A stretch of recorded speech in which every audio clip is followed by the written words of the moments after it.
everybody.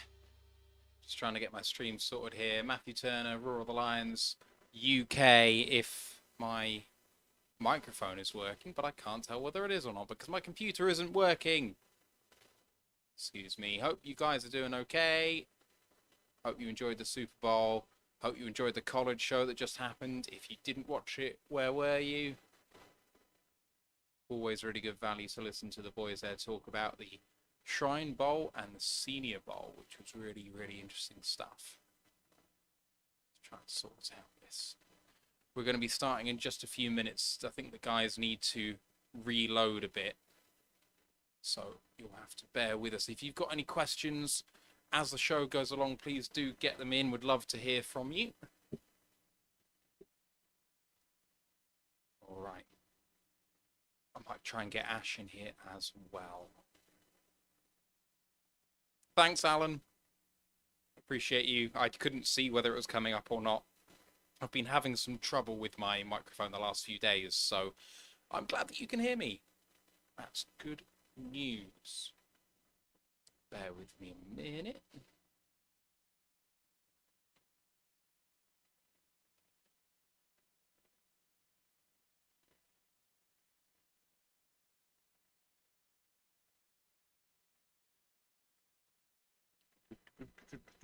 Let us know what you thought of the Super Bowl. Would love to hear your takes.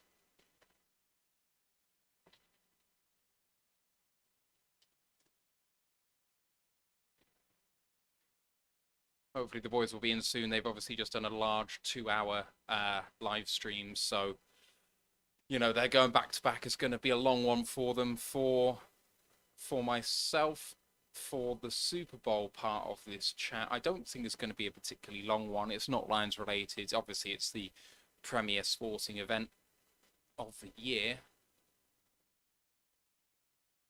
but I want to see if we can get some Lions chat in there too. I think this is Ant coming in now, if I can read the name right.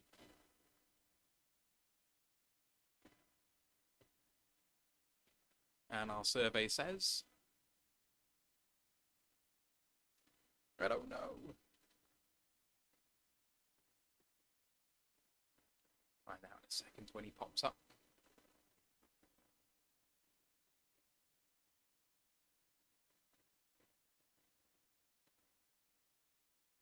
Person in the chat, reveal yourself.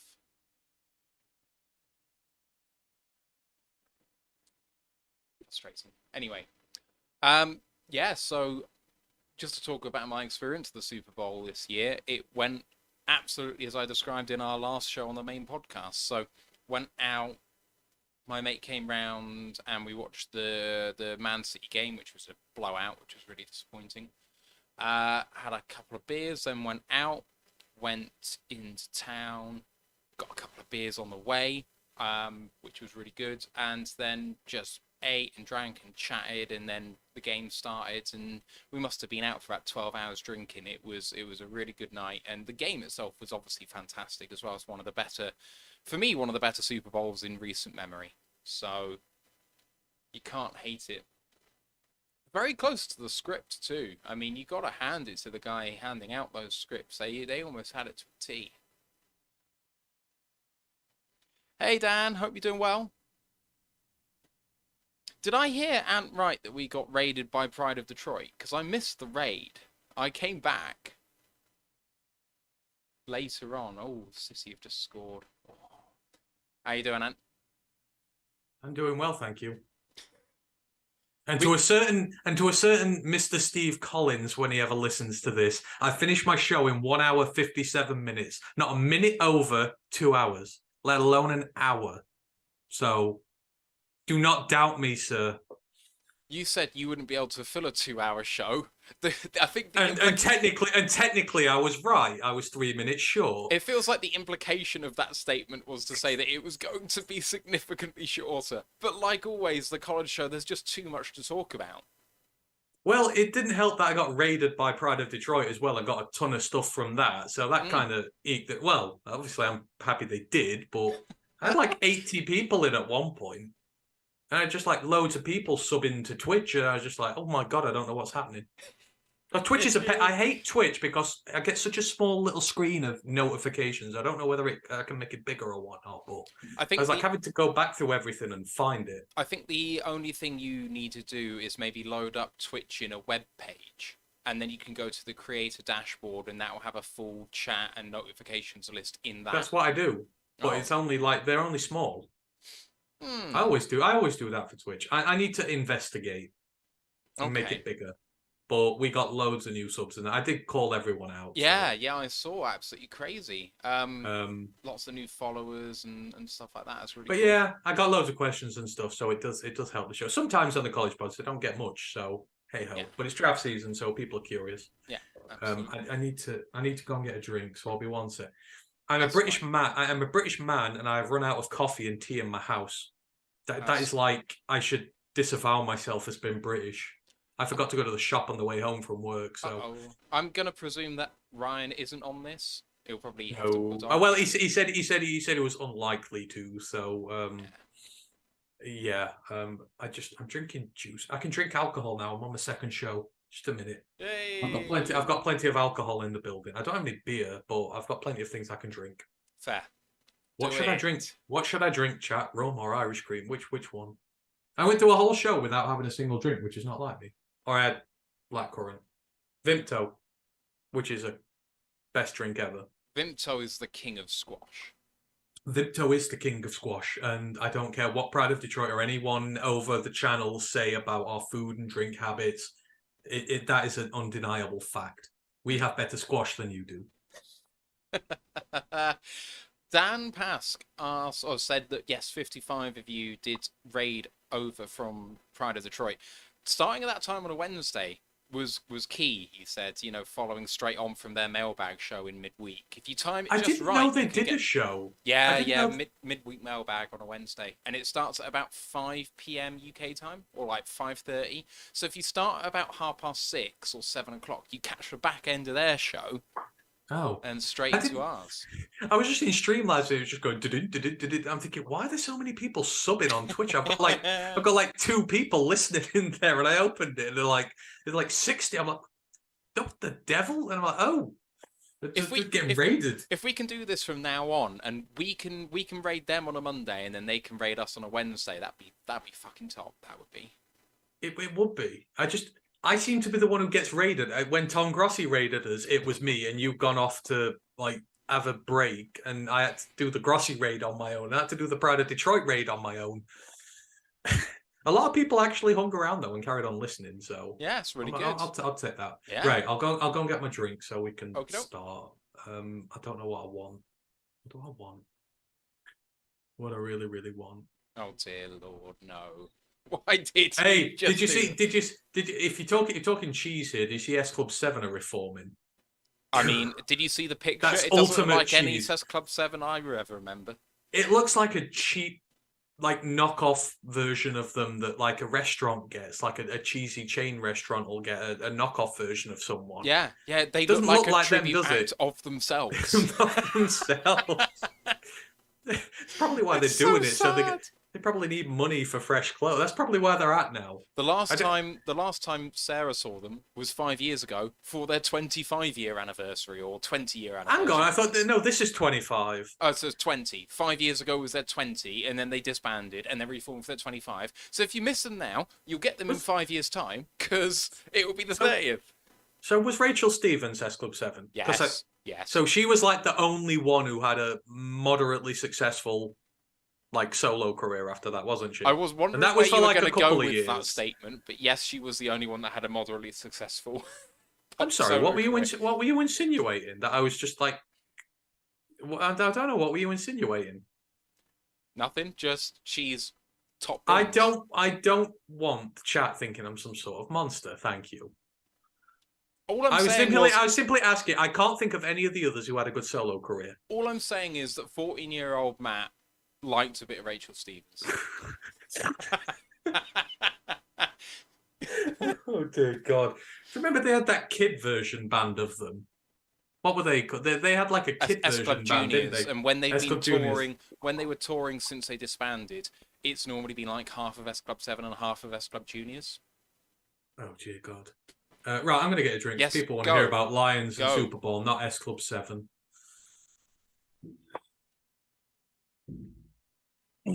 British Justin Timberlake. Who? What? No. What? No. Rachel Stevens was never as big as JT. I mean, who has been as big as JT ever, really? Are you there, Ash?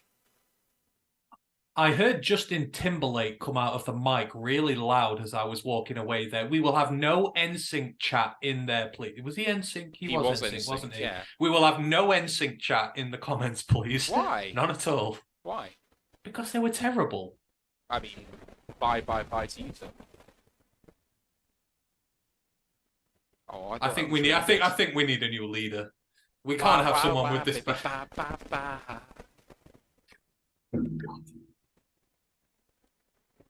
Hannah Spearing, a successful actress. I mean, we weren't saying that none of them.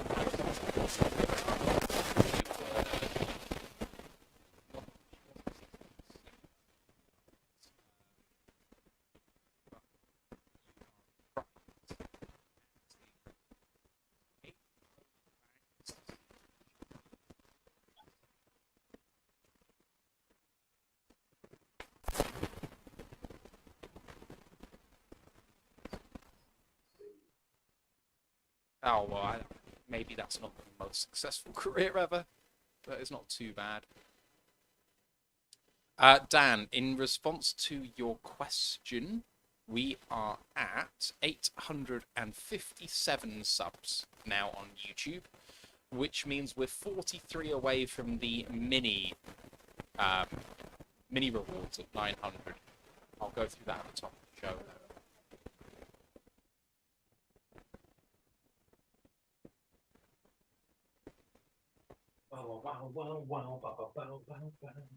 Oh, he's singing it already. Oh shit! Can you hear that in my mic? Yes. Oh god. Yes. We'll have no chat content here. That's your fault. Oh god, I should just die of embarrassment.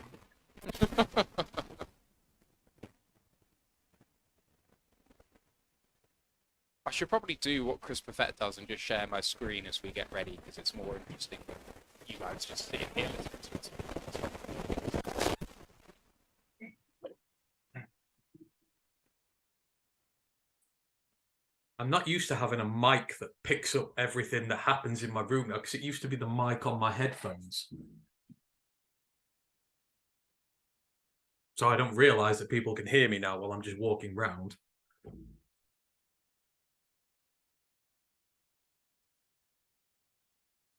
Corn dog. Yeah, what's Corn Dog all about? Don't know, because we can't hear him. Maybe it's for the best. It'd just be a terrible joke. I've settled on Bailey's. Because why not? Dan's in Twitch chat says, "Thanks for not taking us to the loo, Anne." You're welcome, Dan.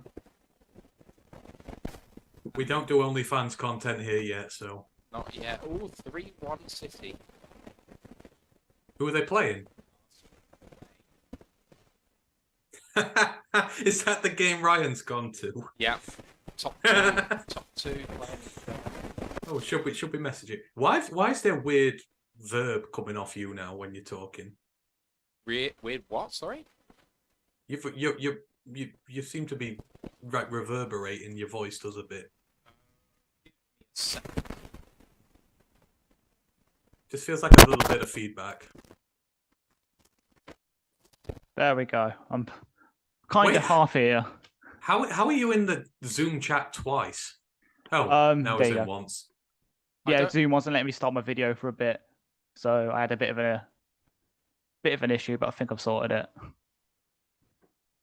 I don't understand why you can hear a bit of feedback. Not anymore, I can't. Oh, that's weird.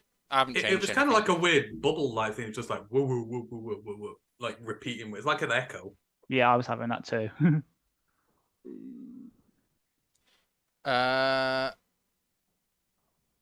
Dan just said there's definitely BG News on Matt's mic. I'm assuming he means feedback.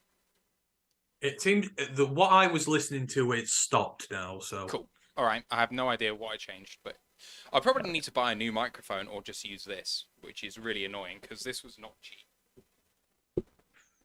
I don't know. It's always worked pretty well. There's a loose connection somewhere, which means I have to be in mono now because it's only exporting to the left-hand side. Well, So if I go mono, it does both. But well, maybe mics just degrade over time when they have too many bad takes spoken into them. Could just be naturally that. Surprise, motherfucker! Oh, chat, I forgot to say, and we've been mulling around doing nothing for 20 minutes. I need a name for the show, because all I've done is taken Travis Kelce's quote of "No one believed in us," which is not exactly the best title for the show. So if anyone has a title for the show, that would be great. Donna was the true MVP. Who was? Donna. Oh, Donna Kelsey, the mum. Was she? The half and half shirt means that she gets a downgrade in my book. It was tasteful. And it was just... so you'd walk up to Amon-Ra St. Brown's dad and go, "Yeah, you're downgraded, mate, wearing your half and halves." You would do that, would you? Yep. Oh God. You'll become a corn dog yourself. He's not a tall man. I'm not saying that I'd beat him in a fight. He'll bench press the lot of us. Oh, I know he would. I know he would, but at least I'd be about a foot taller than him. I love Amon-Ra. Yeah, well, there's a reason that the Lions' ethos is kneecaps. Anyone can get hit in a kneecap, and no matter how tall you are, you come crashing down. So, right. Bigger the fall. Be a bigger fall than Liverpool this year. Oh God, it's true. We've been. In fact, mind you, no, that shocking. Mind you, fall that quick might kill you. So, no, we don't want that. Brandon said, "So do St. Brown parents get MVP notice if the Lions win?" I don't even know Super what Bowl. That means. Oh, I think it's because he'd be the Donna Kelsey of that. Right, I see. Yeah. The only trouble is there wouldn't be a brother for them to pit off against one another, because the only way Equinemius is getting near a Super Bowl is if he buys tickets for one, especially when he's with the Bears. To be fair to him, he could do what Melvin Gordon did. Did you see that? Yeah. I didn't even know Melvin Gordon was on the Chiefs roster. No, but that's the point. He joined up on their practice squad the week of the game. He's got a ring. And he's got a ring. Yeah. Dan Pass suggests High Sprains Drifter, which... Just like my name, Hold Me Like Bradbury.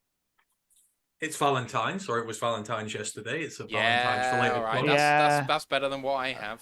That and because of Juju controversy issues as well. The whole there's no controversy. AJ Brown is right though. You know, Juju is only relevant because of TikTok. So yep. I fully agree with what he says about him there. Juju has posted 6 times more TikToks during the season than he got touchdowns. Because it was 19-3. Well, Equinemius would have only had to post 1 TikTok to beat his touchdown count this year. He would have just had to log into TikTok and done more. So you wake up on the wrong side of the bed after you had a little nap in between shows or something. You've come out really mean. Who has? You. It's balancing out. Balancing out. No, because I was very. There are Chiefs players who I really like got rings. Joshua Williams got one. He was drafted out of HBCU just 12 months ago, and they actually like him more than Trent McDuffie. I was speaking to one of the guys the other day, and he's like, "Oh yeah, we're more excited about Joshua Williams than we are Trent McDuffie. He was a 4th-round pick. He was at HBCU. He's played quite a lot this year. I am absolutely delighted he's got his hands on a Super Bowl ring already. I think he fully deserves it. There are some players who don't, though. But there are players like that on both sides, who I would have liked and who I would not have liked to get one. But Joshua Williams, I'm really glad he got one. And, did any former Lions on there get one? I don't think if there were. Give me a come on, Ash, you should know. I'm trying to think. He'd probably be one of the lower level guys. The Philly would have been about 20. Yeah, Philly would have had about. It would have been a lot of players, but I'm just trying to think if any former Lions players were on that roster. Only one I None. can think of is Raglan's not there anymore, is he? No, Raglan's he not, went. no. He's the only one I can think who went to Kansas. I can't think of anyone offhand. Okay, well, all our current roster will get a ring next year when we win it. So True. I I'll say will. that. I will bankrupt myself to go. Same. Oh god, yeah. I'll just like have a 2-month trip there. We'll stay there at the end of the Super Bowl in mid-February and just stay there on like a frat house until April, till the draft. I mean, the thing is, with the flight, the ticket, and a hotel Airbnb while you're there when everything's booked up, it's costing a minimum of $12,000 to see the Super Bowl per person. Well, you know, There was one. There was a former Lion. well, go on. Michael Burton, the fullback. Drafted 5th round by the Lions 2015. Well done, Michael Burton. Congratulations. Right. After that bombshell, should we get this show on the road? Yeah, we should. All There's right. probably no let's one do left. it. Recording in progress. Welcome to another edition of the Royal Alliance UK podcast, episode 179. Hold me like Bradbury. My name's Matthew Turner, alongside Ashley Soden and Anthony Fitzpatrick. How are you doing, boys? Doing good. I'm missing Lions football a lot because my football team's getting tanked every single week, and I miss the feeling of winning games. So I'm a little sad. I'm not going to lie. I want the Lions back now, please. Yeah, it's only another 7 months. Yeah, or That's- at least give me the draft. At least give me the I draft. know. It's That's coming. coming. It's coming. It's coming. It's The coming. combine's coming. Combine's not too far. Then it's pro days. Then we're about there. So we're on the way. We're on the way. I can't wait. This is the Super Bowl 57 review show. We're going to go through some news. We're going to go through our observations on the Super Bowl. Of course, we're going to answer your questions as well. But before we start, and before I go through all the preamble that we normally do, I just want to mention about the tragedy that happened a couple of days ago at Michigan State. Obviously, the events there are absolutely horrific. Our thoughts are with everyone in the Michigan State community. We're thinking of you. We hope that, you guys will come through this as well as you possibly can. Thoughts with the victims, and just words really fail you when you hear this sort of thing. So, fingers crossed we can actually find a way somehow, trying not to make this as political as possible. Let's find a way to try and stop this happening. Let me go through the preamble now off the back of that. Our Discord channel is alive and well, and we're going to have lots of draft-related stuff on there. So please do get in our Discord channel because you're going to get some really good stuff. I'm going to put the link in the live chat now, so come and join us. College Football Podcast aired just a moment ago, and Ant, I know you're typing, but what did you talk about in the College Football Show? So we went through some of the latest news in college football. We actually focused a bit on college football this week rather than the draft. So Oklahoma and Texas has moved to the SEC. The future of Dylan Raiola, son of our own Dominic from not so long ago. And then we did power rankings as well. I know Ash really liked where I ranked FSU this season. So we did sort of our really early rankings there. Then we talked Senior Bowl and Shrine Bowl, the games themselves, and our winners and losers from the week. And then we sort of had a Q&A as we went by, really. So it's good fun. Go out there, check that out. And then don't forget to check us out next week. We've got guests coming on for the next few weeks now. So we're ramping it up. So it's all going to be good fun. Please don't forget to like the show and sub to the podcast. And don't forget to download the app at lionsnationunited.com. Herman Moore's project to bring the best in Lions content creators together. We're there, of course, alongside Micro Mike and Dose of Dion and Lions on the Prowl and all of those other guys doing really great work. There's a feedback form down below in the YouTube chat. Please let us know how we can improve the show by clicking on the link there. There's also a tip jar below that if you're so inclined. We are a Twitch affiliate. For free, you can support us on Twitch by just going on to twitch.tv, finding us there, ROTL_UK. And if you're subscribed to Amazon Prime, you get a free Prime sub to use every single month. It's worth about $2.50 to any content creator you'd like to give that to, so please do consider doing that. And finally, in the preamble, we do have our giveaway, which is coming close to fruition. At 900 subs on YouTube, you will get your choice, if you win, of one of the following: a Len Barney signed mini helmet, a Barry Sanders graded card, or a Calvin Johnson rookie autograph. We need to get to 900 subs for the competition to go live. We're currently at 857 on YouTube, so if you're not already subscribed, please do get subscribed, and then we'll give you the giveaway entry details. Once we've got to 900 at 1,000, that's when the big guns come out. So we're looking to get all the way up there. Let's kick on with the news, and unfortunately, another little bit of sad news. Former Lions third round pick in 2005, Stanley Wilson, has passed away at the age of 40. For me, unfortunately, just a bit too far back for me to remember Stanley. But do any of you guys have any memories of Stanley? I think it's before all of our times, really, isn't it? Yeah, it's before my time, unfortunately, as well. It is, but thoughts and prayers to the family. The Lions' recent hire at assistant head coach and running back coach Scotty Montgomery interviews for the Bucs offensive coordinator job just 5 days after arriving in Detroit. It clearly shows that the guy is at least highly regarded. As far as I'm aware, it's his first interview of the cycle. But we have no power to stop this, because it would be technically, I think, a promotion, even though I think assistant head coach is technically ahead in terms of seniority, but coordinators trump any assistant job when it comes to the prevention of promotions. So he could be off. And I know Ash, being the great researcher he is going to tell us what the shortest tenure for a Lions coach ever was before this one, if he happens to go elsewhere. Because what would it be? 2 weeks? 2 weeks in a job here and he's gone elsewhere? Has anyone else?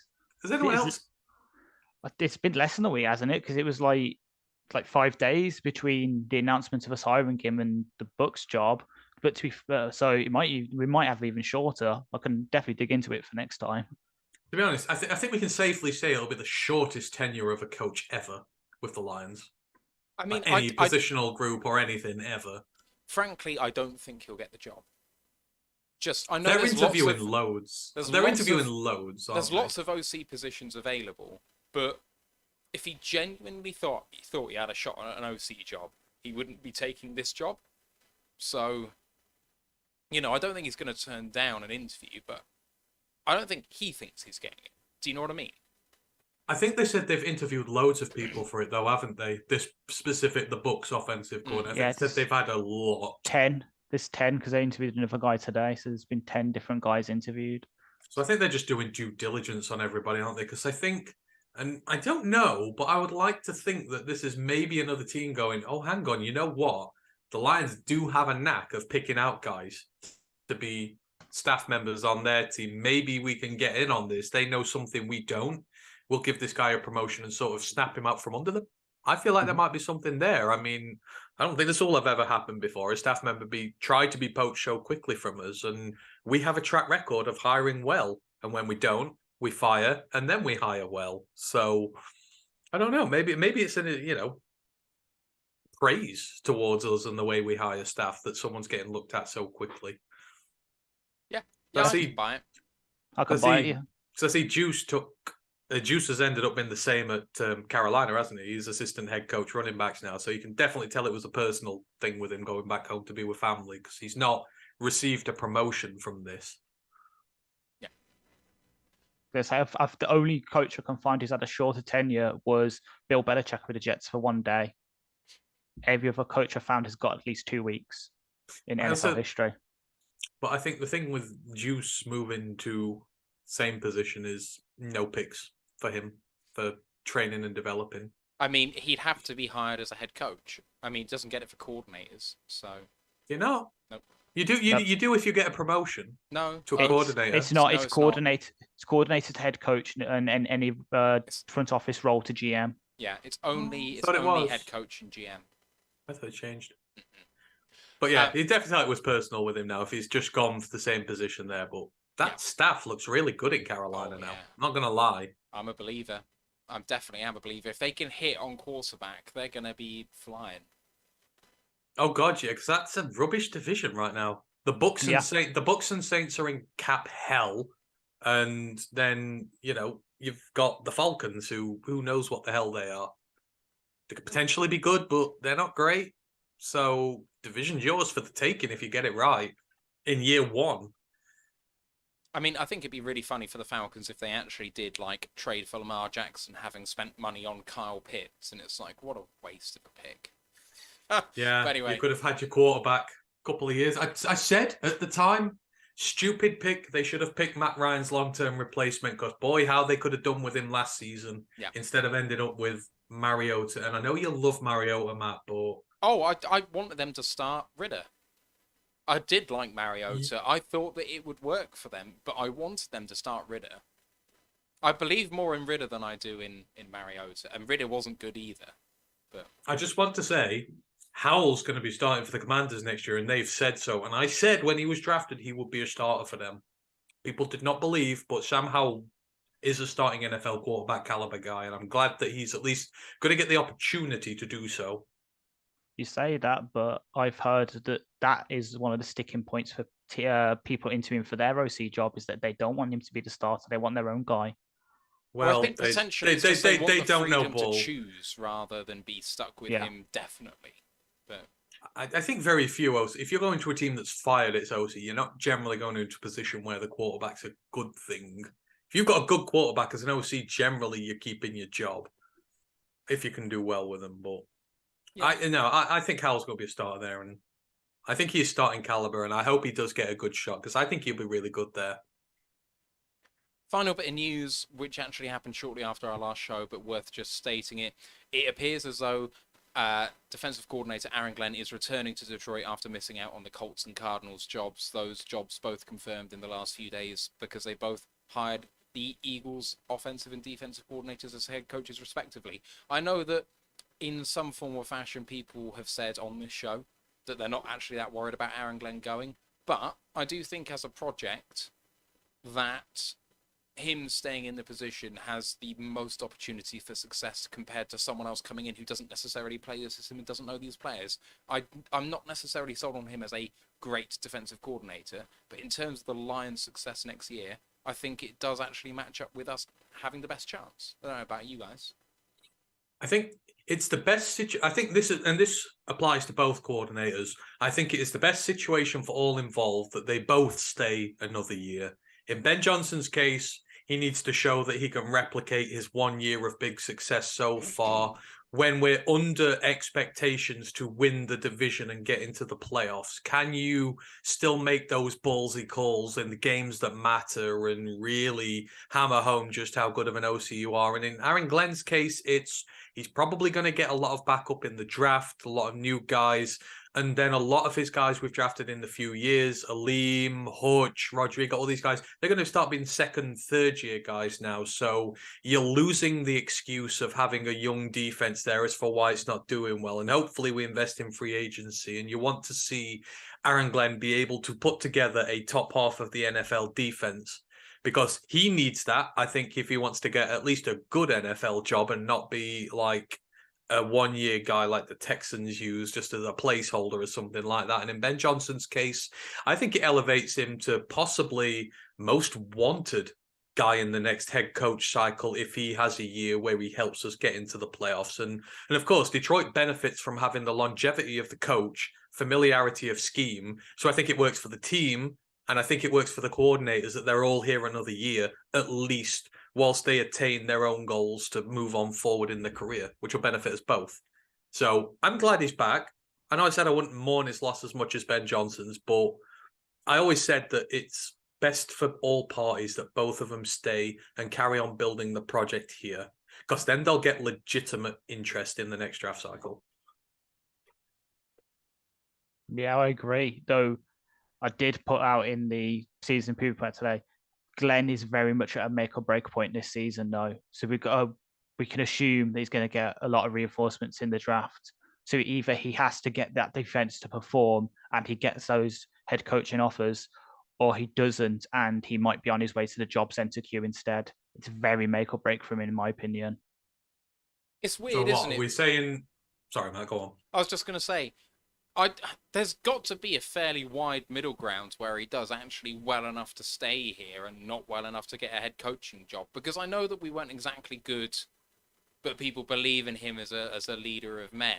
But if we had like a defense ranked between 16 and 22 or something, I really think that doesn't put him in frame to be a head coach still. I know that he's had interviews off the back of like us being ranked, I think 28th this year, and lots of people trying to say we're ranked last.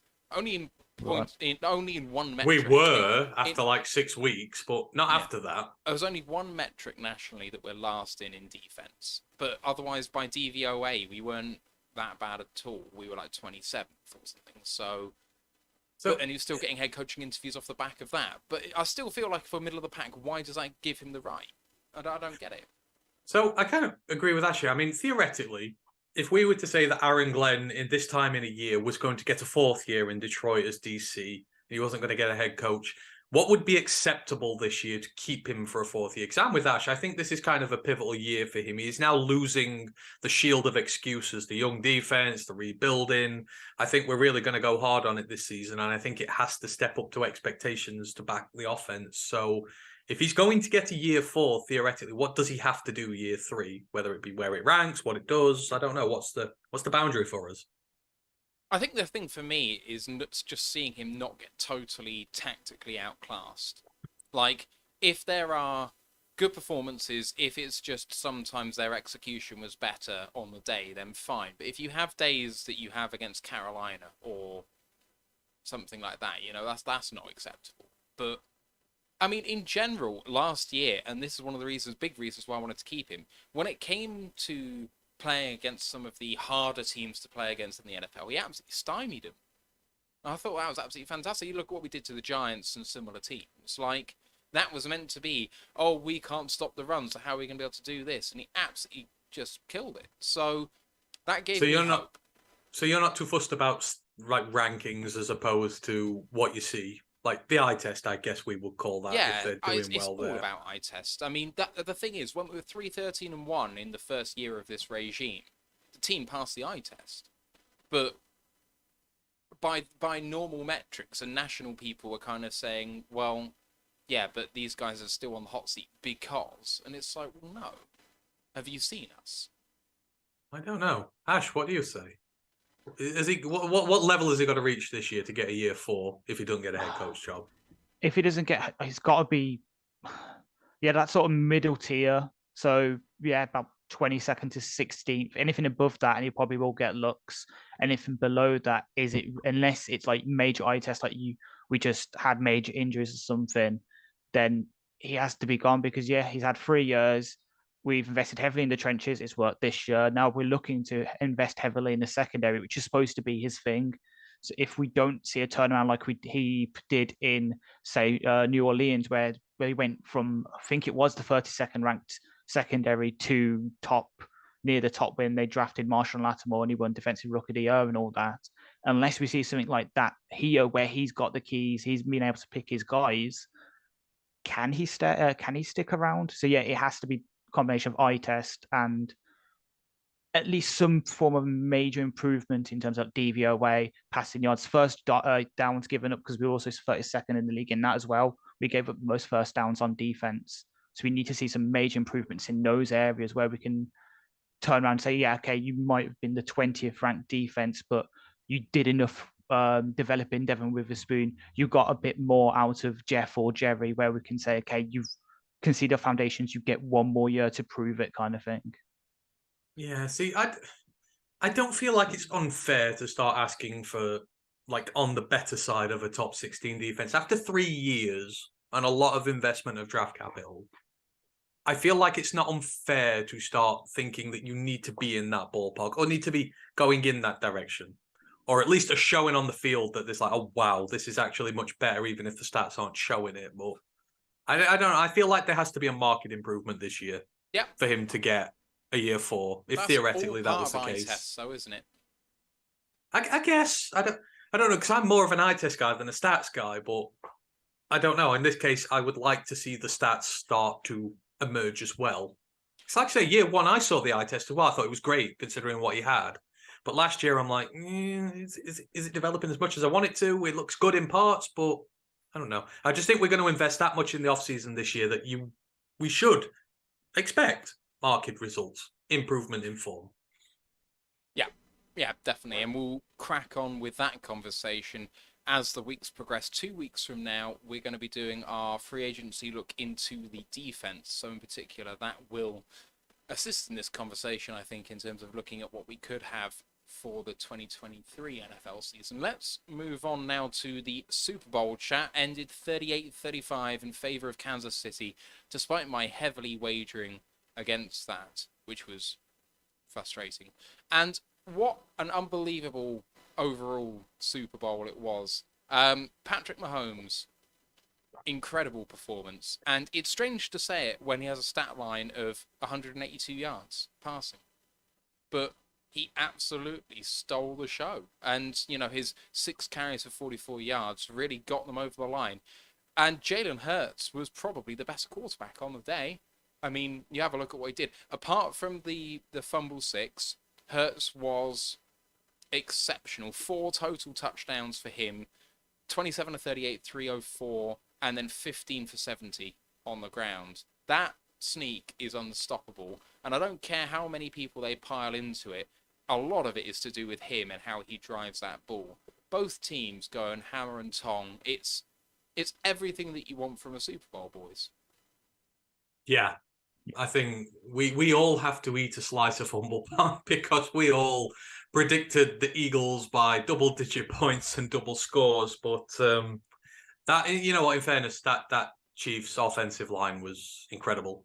And, you know, that is what happens. They've invested a lot in there. They brought Orlando Brown in, you know, drafted Creed, who said was the best center in that class. Green Bay missed on him, thankfully. You know, they've invested a lot of resources. And you did mention it last week that it was better than maybe we believed. And yes, it was. But I think if you're giving an MVP to this, I feel like, I know you can't give it a coach, but I feel like Andy Reid has to get a big say in this because I think he completely obliterated a young coach who's still learning. You could tell just by the way he's got the experience, he's got the nous, the play calling, just to scheme people open. I mean, how the hell does Kelsey keep getting so up? You're like, just put 10 men on him and mark him. And I don't care if one of their nobodies catches it. I'll mark on him. But the way he schemes him open, the looks he gives, it's different level. And I think at the end of the day, that's what decided it. It was one coach is savvy, wily, experienced, and arguably playing with one of the best teams of his career, even though he's been around at this point.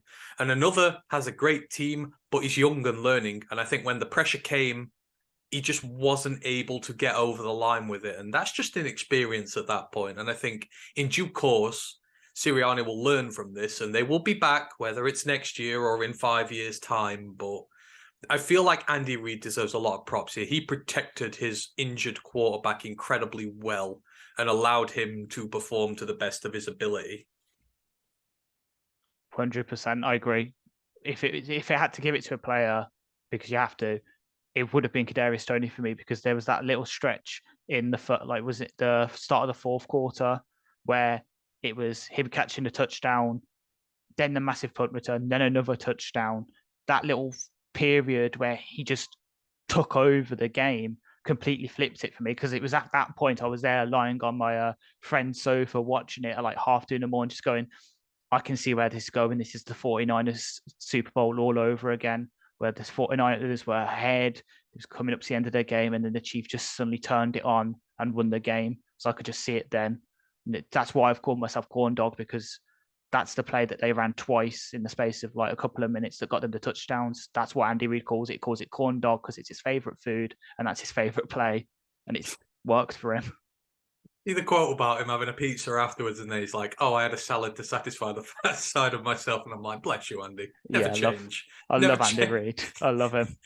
He's like, when he's like, "Oh, I'm coming to Germany next year." He's like, "I can't wait to try bratwurst." It's just like, you know what? You be honest. You be you.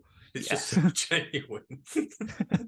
So I was listening to the Draft Network talk about the game, and they were saying that corn dog play was run by the Jags against Philadelphia in week 4 of the season, and it worked in exactly the same way.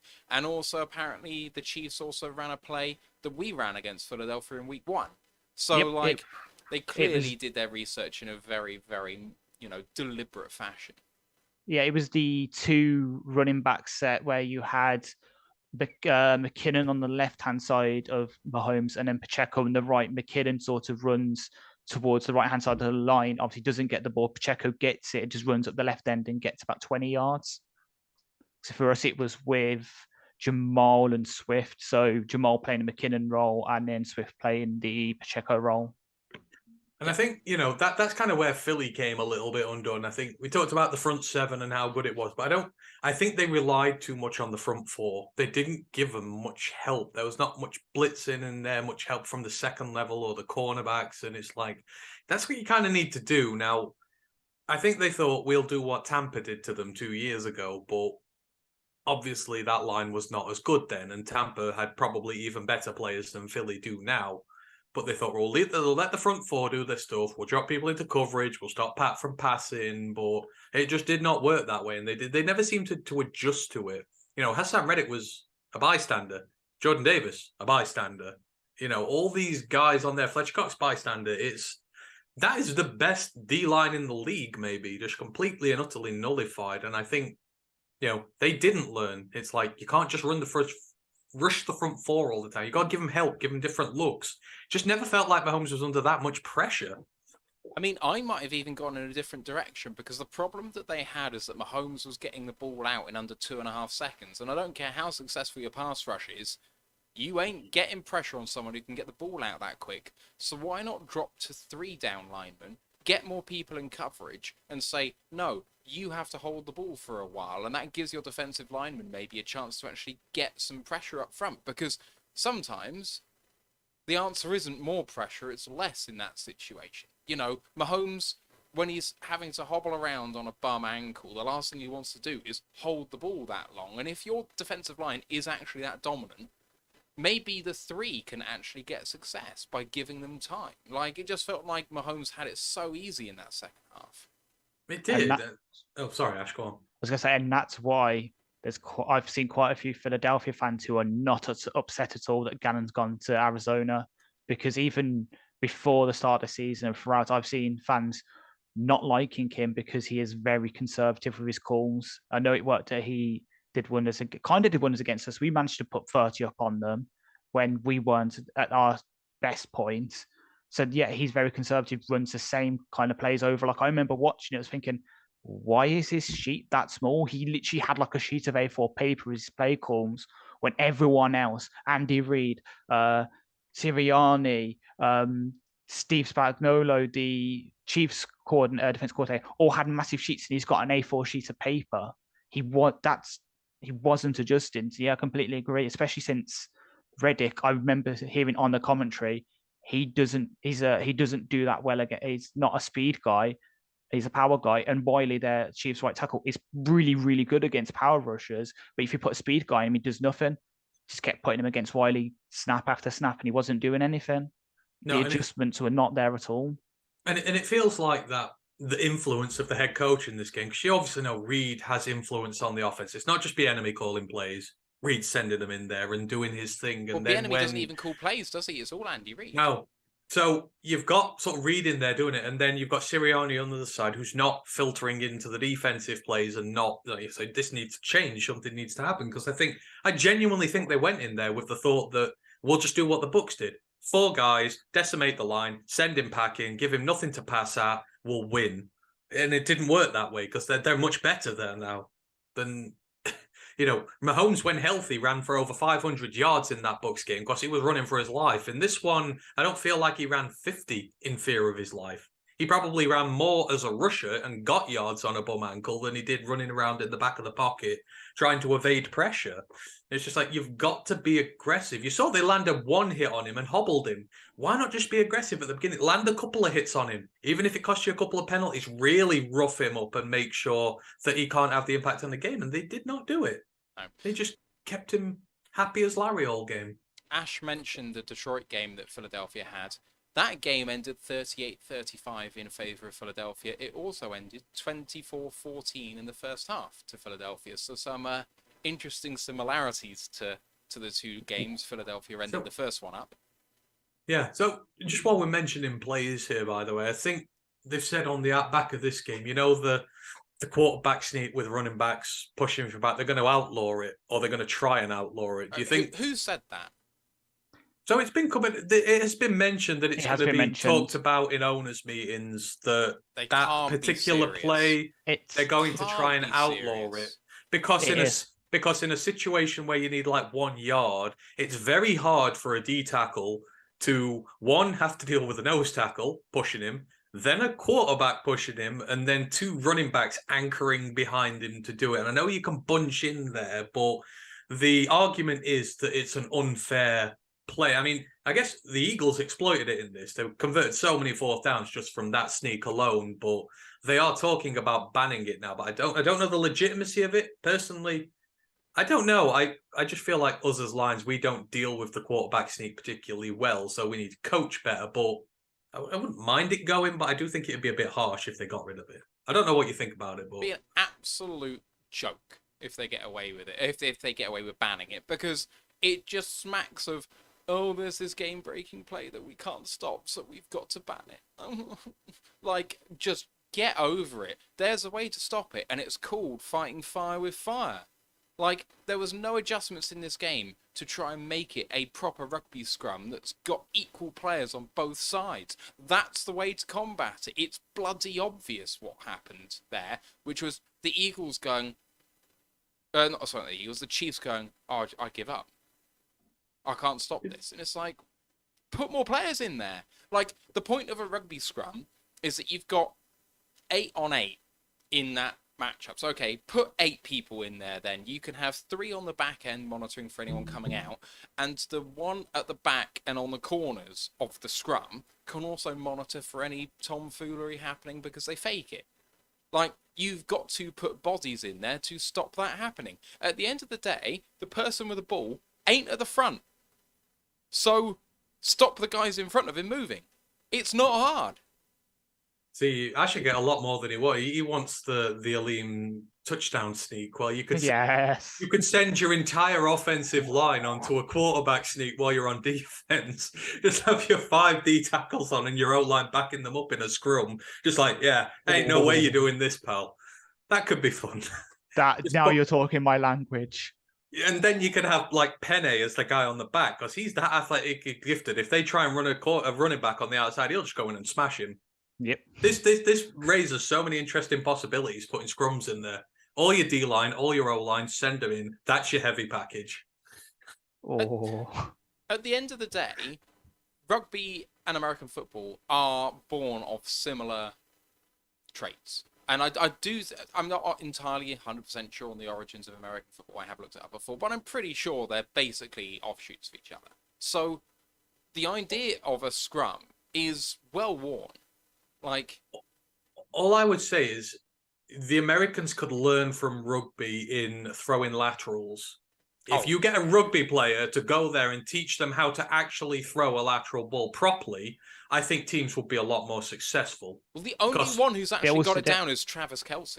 He does it like an absolute god. Yeah, don't just like lob it like this. Spin it.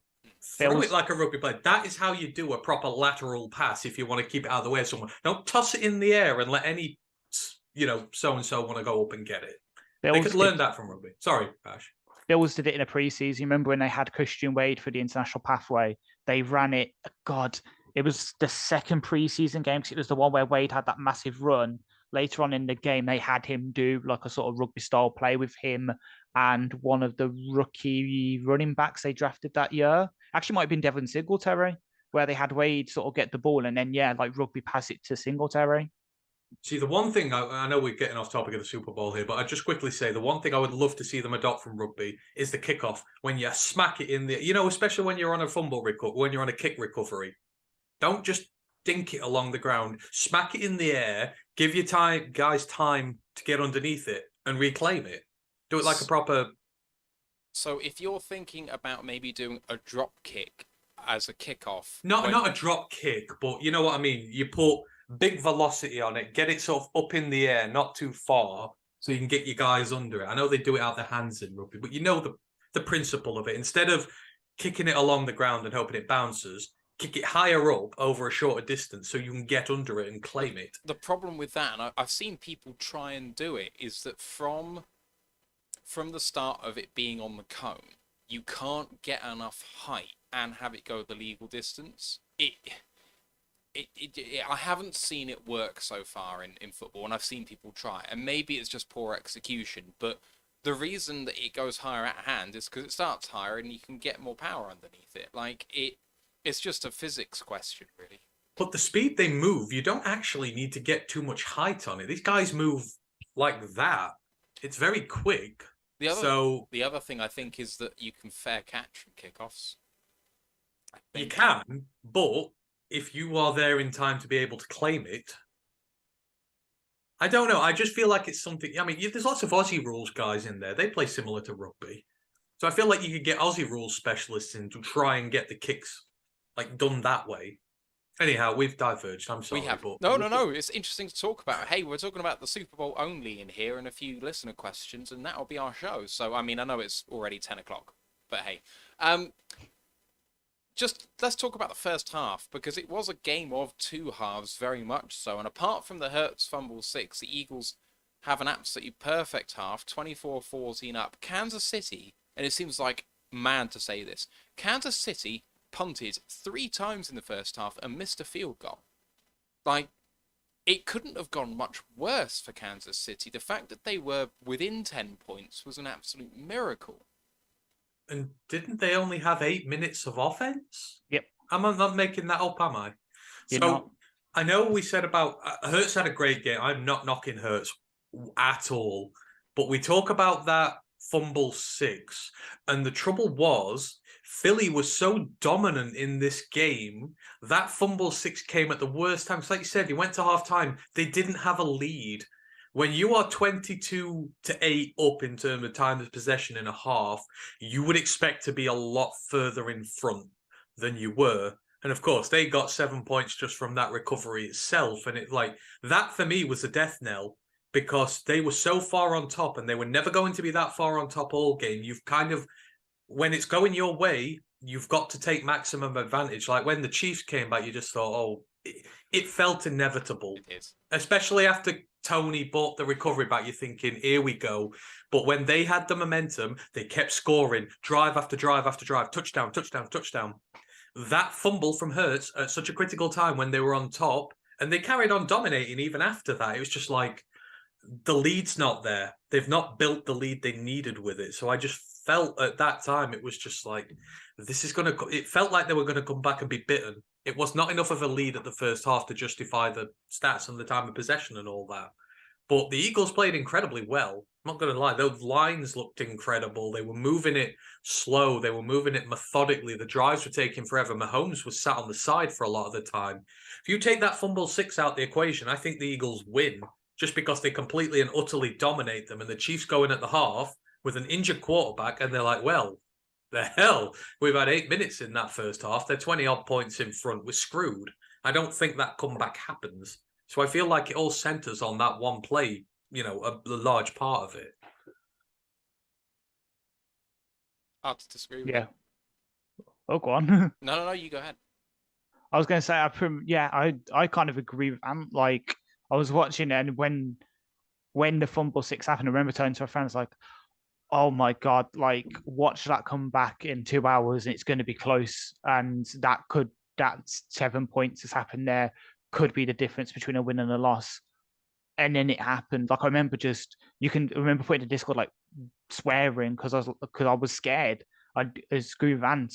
They went in 10 points up, but you never felt that 10 points was going to be enough. With Mahomes, you need to keep scoring. And that one chance they missed with that fumble came back to bite them. It was one of the deciding factors in the end.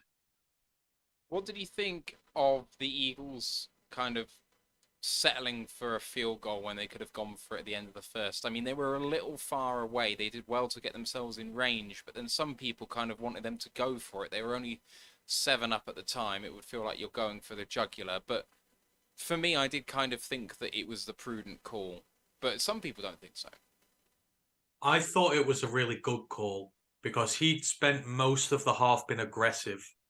I don't think there was even once when the punter looked or the field goal kicker looked like they were going to come out on the field, because fourth down, he just went for it. But I think being a good coach, it's about knowing when to be aggressive and then when to be, you know what, I'm going to be safe. I'm going to take the points. If Dan Campbell had done that, I'd be applauding him highly. I'd be like, right, you've done all your aggressive stuff, but you're also smart enough to know just to keep the scoreboard ticking.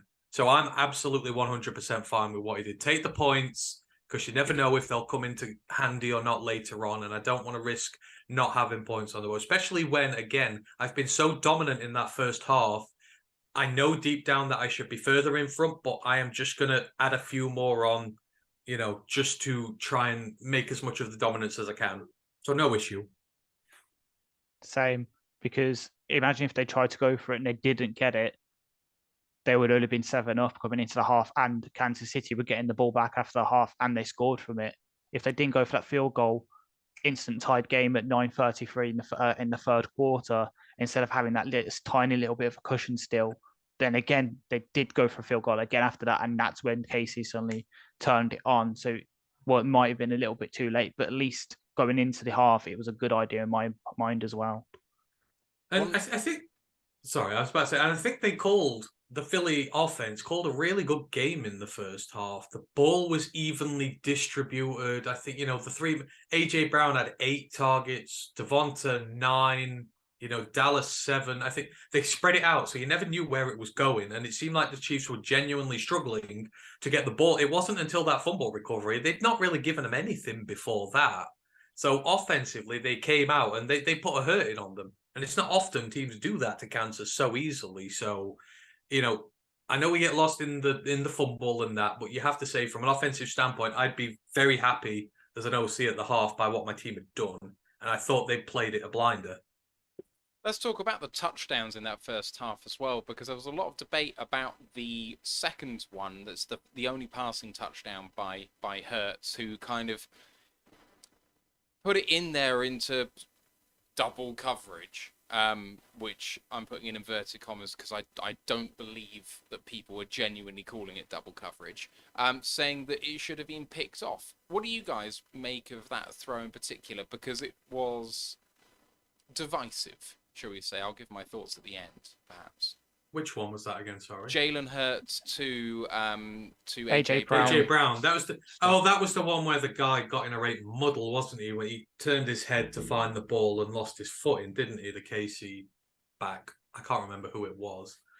I've got no issue with it. I think AJ Brown's a very smart receiver. I think the defender has to look around to see where the ball is, because AJ doesn't give away where it is. And I think good receivers do that. I mean, a lot, their eyes light up when they see the balls coming at them. And this guy, he didn't know. So in the course of having to look around there, I think AJ sort of puts him off. So I don't really have an issue with it. But I can see why a better DB may have picked it.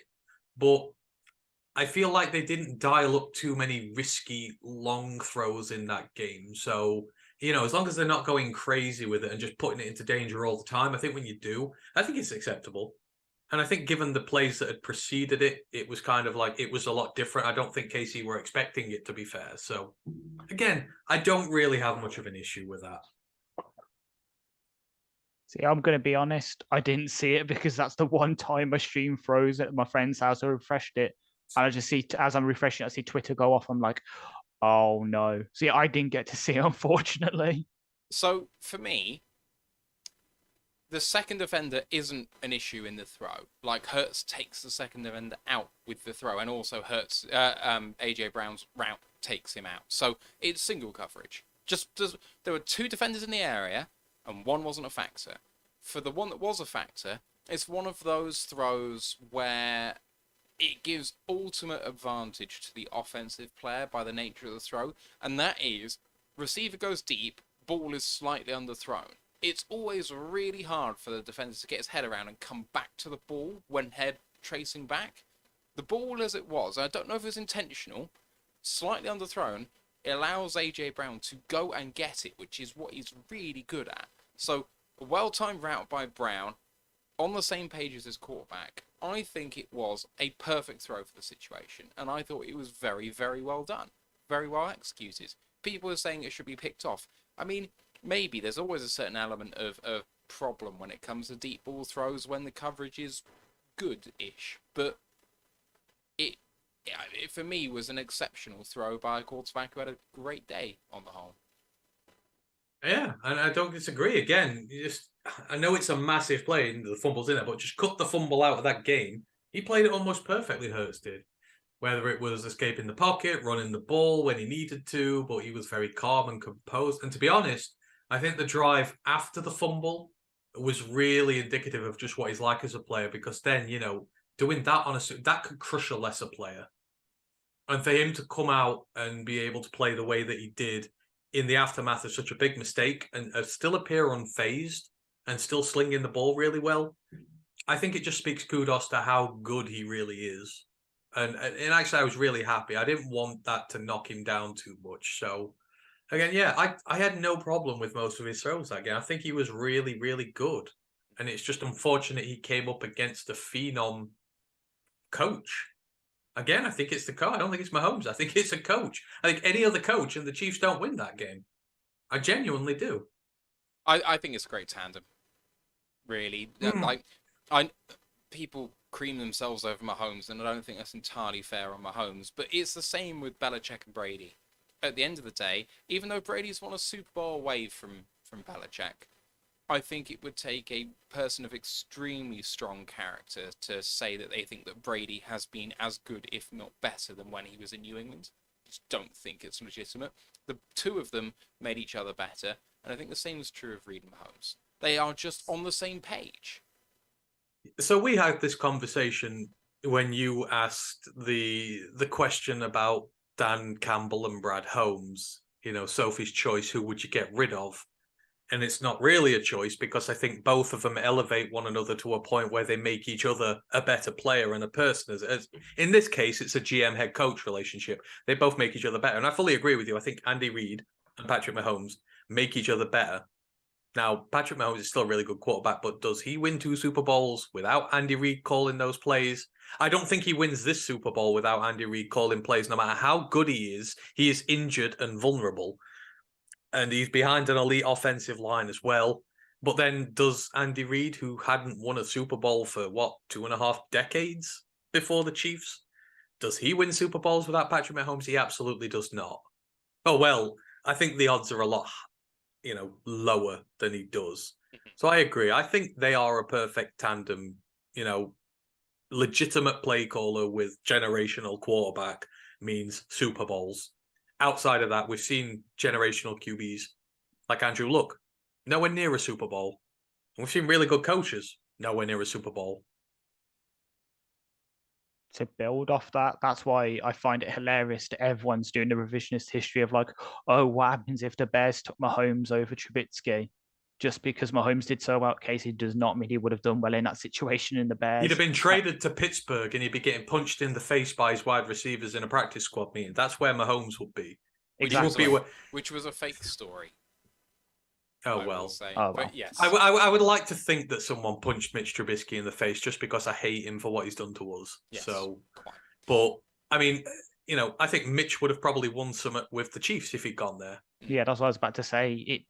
That's the other side of it. I would have believed at least one of these the two Super Bowls they won, they would have won with Trubisky. Probably the first one, because at least he had like a bit of confidence then, and he could still move. While now he's just like Kenny Pickett beat him out. Respectfully disagree. I think that I don't think that he would have won a Super Bowl with Kansas City. I don't think he has the chops to do it. Speaking of, and this is a very quick aside on Chicago QBs, does anyone believe the rumors that the Bears want to deal Fields after the Senior Bowl? Because it's come out that apparently more than one GM has said that they would deal him. There's slight kernel of truth, because I can see it. I definitely believe that a lot more than the rumors I'm seeing that either Stroud or Levis have jumped Young in terms of most GMs' minds as QB1. Because I've seen that as well, and I don't believe that for a second. Do you buy stock in it? I believe that they are considering all options. Where they are, they have the freedom to do whatever they want because they're really bad. And by the time they get good, they have to pay Fields. And they have to consider that they may not want to do that. Fields is, at the moment, a worse Lamar Jackson than Lamar Jackson. He has a better arm, but he has the same amount of running talent, or running effectiveness, shall we say. I won't talk about running talent because they're two different types of running quarterback. But Fields' arm is better, but he's never been MVP. And Lamar has, and deservedly so in that year. And Baltimore don't want to pay Lamar. And that's why we're here. So if the Bears don't want to hamstring themselves to a $50 million quarterback by maybe the end of next season, if Fields really pushes it, then they have to consider that if an offer comes in for Fields which is attractive, that they can reset and say, we're at the bottom of where we need to be in our rebuilding, ergo taking a year one rookie quarterback probably fits in more with our timeline than a year three rookie quarterback. The logic of it makes sense. I just don't think they'll consider it because of how well Fields played last year. It's interesting, isn't it? Would you rather take playing against Fields for the next 10 years, or them selling Fields for a massive haul and selling number one for a massive haul and getting like 6, 7 first round picks? Because they're going to be good sooner rather than later. The scariest prospect is them accumulating loads of picks and getting the quarterback of choice next year and having lots of assets to surround them with. That's the better long-term play. Oh, So God. this- So you're saying they're going to get a load of first-round picks and take future Heisman winner Jordan Travis, number one? That would scare the pants off me. It would not me. I'd laugh. I'd dance into the streets. Right, let's get this back on track and just talk about the second half and the switch flicks. That first possession for Kansas City out of the half where they needed to make a statement. 10 plays, 75 yards, took 5.5 minutes, brought it to within 3, ends up with Isaiah Pacheco and a 1-yard rush. And it was just methodical. Not one of the plays that they had in this drive was longer than 14 yards. Just proceeded down the field like there wasn't a care in the world and said, you're not stopping us.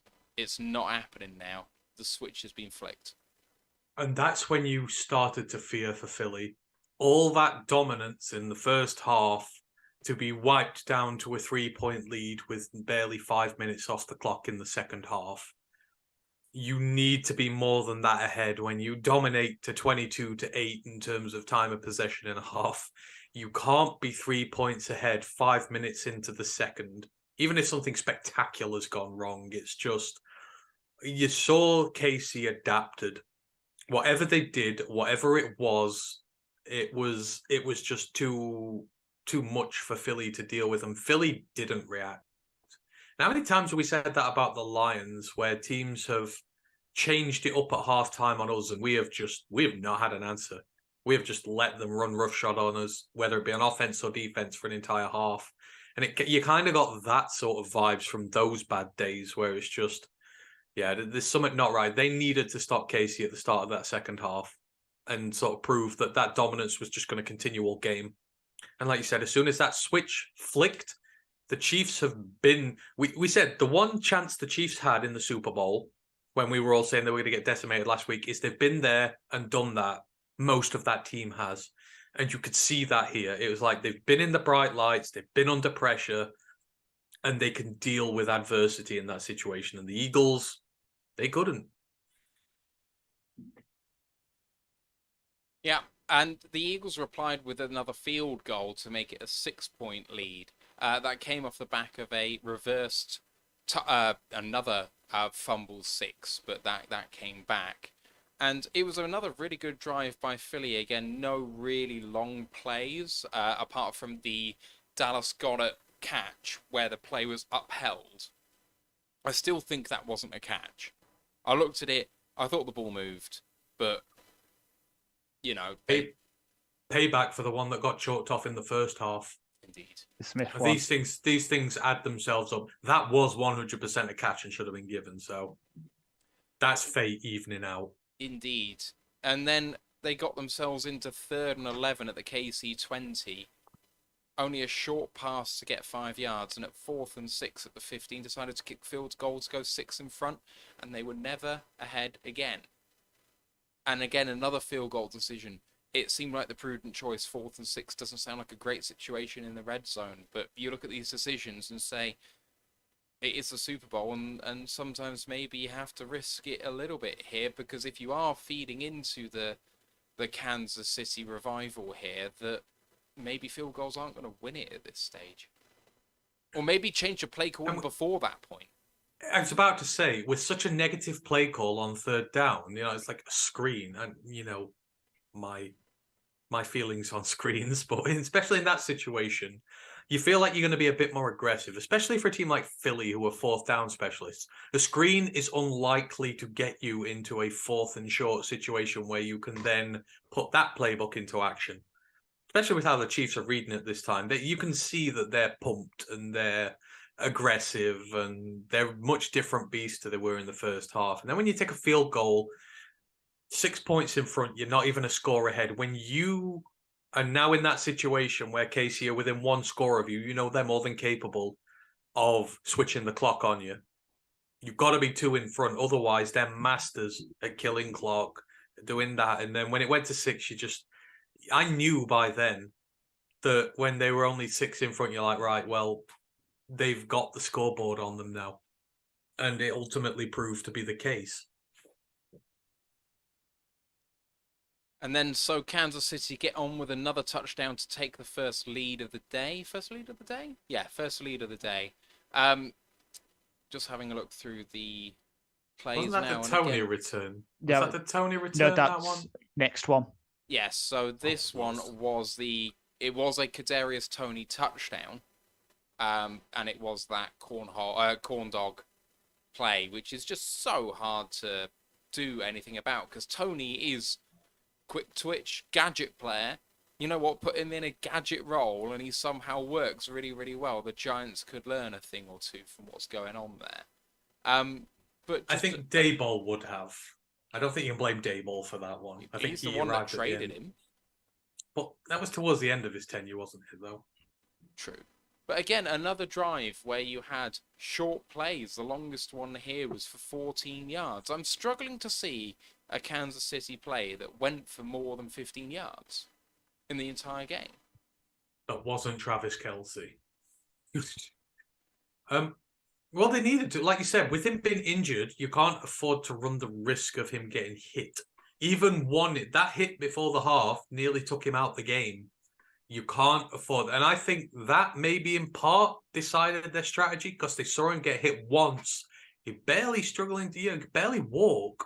One more hit and he's out. So you've got to go into a situation where it's a lot of quick release, a lot of screens, lots of, just something where he's not in danger. And you didn't feel in the second half at all that he had any pressure on him once. I don't know if I'm wrong there, but I feel like that was what happened. Yeah, I agree, because I have looked, and literally it's on their first drive, they had 2 pretty much back to back with Kelce for 20 and then Pacheco for 24. So it seems, in the second half, when they saw the Mahomes ankle hobbling, they went to the quick game, lent on the run game a lot more. So their last scoring drive was pretty much 2-1 in terms of rushing yards to passing yards. This scoring one was more passing yards.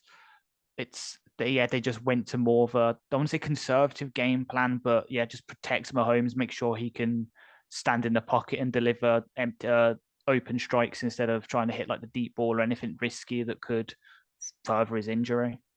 And kudos to Pacheco. I mean, he's kind of the reason that they were able to run so many quick plays, because he got them into 2nd and short. I mean, what was he running, over 5 yards a carry? Yep. Super Bowl debut, 7th round pick. 5.1. And it always felt like the chains it just felt like they were never in 3rd and long, ever. It didn't feel like Philly had a chance to really tee off on Mahomes in a long situation. So Pacheco has to take a lot of credit for that, to run as hard as he did against such a dominant D-line and linebacker unit to get the yards required. So did McKinnon though as well. He was at 8.5 per carry. He's a hero. McKinnon is a hero, and I will not hear otherwise. what Yeah, he completely did, agree. his personal sacrifice for that team was. Yeah, he's the anti Todd Gurley, if you remember the Atlanta game. Didn't we push Gurley in though? Did we push Gurley in? Kind of, but he was still going, and Yeah. then we hit him. He didn't make an Yeah. attempt to go down. He was still going. That will always be a funny play. Well, Pacheco would have been my choice for MVP, really, because I think you're right, Anne. At the end of the day, Mahomes got 182 yards passing, 44 running, and while the running yards really made a difference, the 3 touchdowns, 2 of them were those corn dog things, which were more about the defense and about the offensive scheme than they were about Mahomes. But Pacheco was probably the difference in the game, apart from the fumble 6. Exactly. And like I said, a wonderful game for him. Although I do want to just quickly chat back on all those who say, look, they got him in the 7th round. Look what he's done. He's gone and won a Super Bowl. Yes, he has. There were 17 running backs taken in day 3 last year. 3 of them contributed for their team this season. That's a 1 in 6 chance you land on a guy, and he's running behind maybe the best offensive line in football. So whilst we give him credit and he did really well, don't get suckered into the thing that you can get a 7th round pick and he's going to be a world beater for you. Landed in the right situation, but he did his job, which he absolutely nailed. So I don't want to take that away from him, but just don't hang so much on the narrative that a 7th round pick can do everything for you. Now, Kansas obviously then scored again. Eagles punted after going 3 and out. Massive return by Kansas City, and Kadarius Toney returns it for 65 yards to the Philly 5. And then the lovely Sky Moore corn dog play as well. And Philly are now down by 8. It's still only a 1-score game, and Philly do go down and tie the game up with a 2-point conversion. Really, really impressive drive by the Eagles to show some fortitude. But they done what every other team fears, which is give Pat Mahomes 5 minutes and the ball in a tie game. It was too late. Yeah. Yep.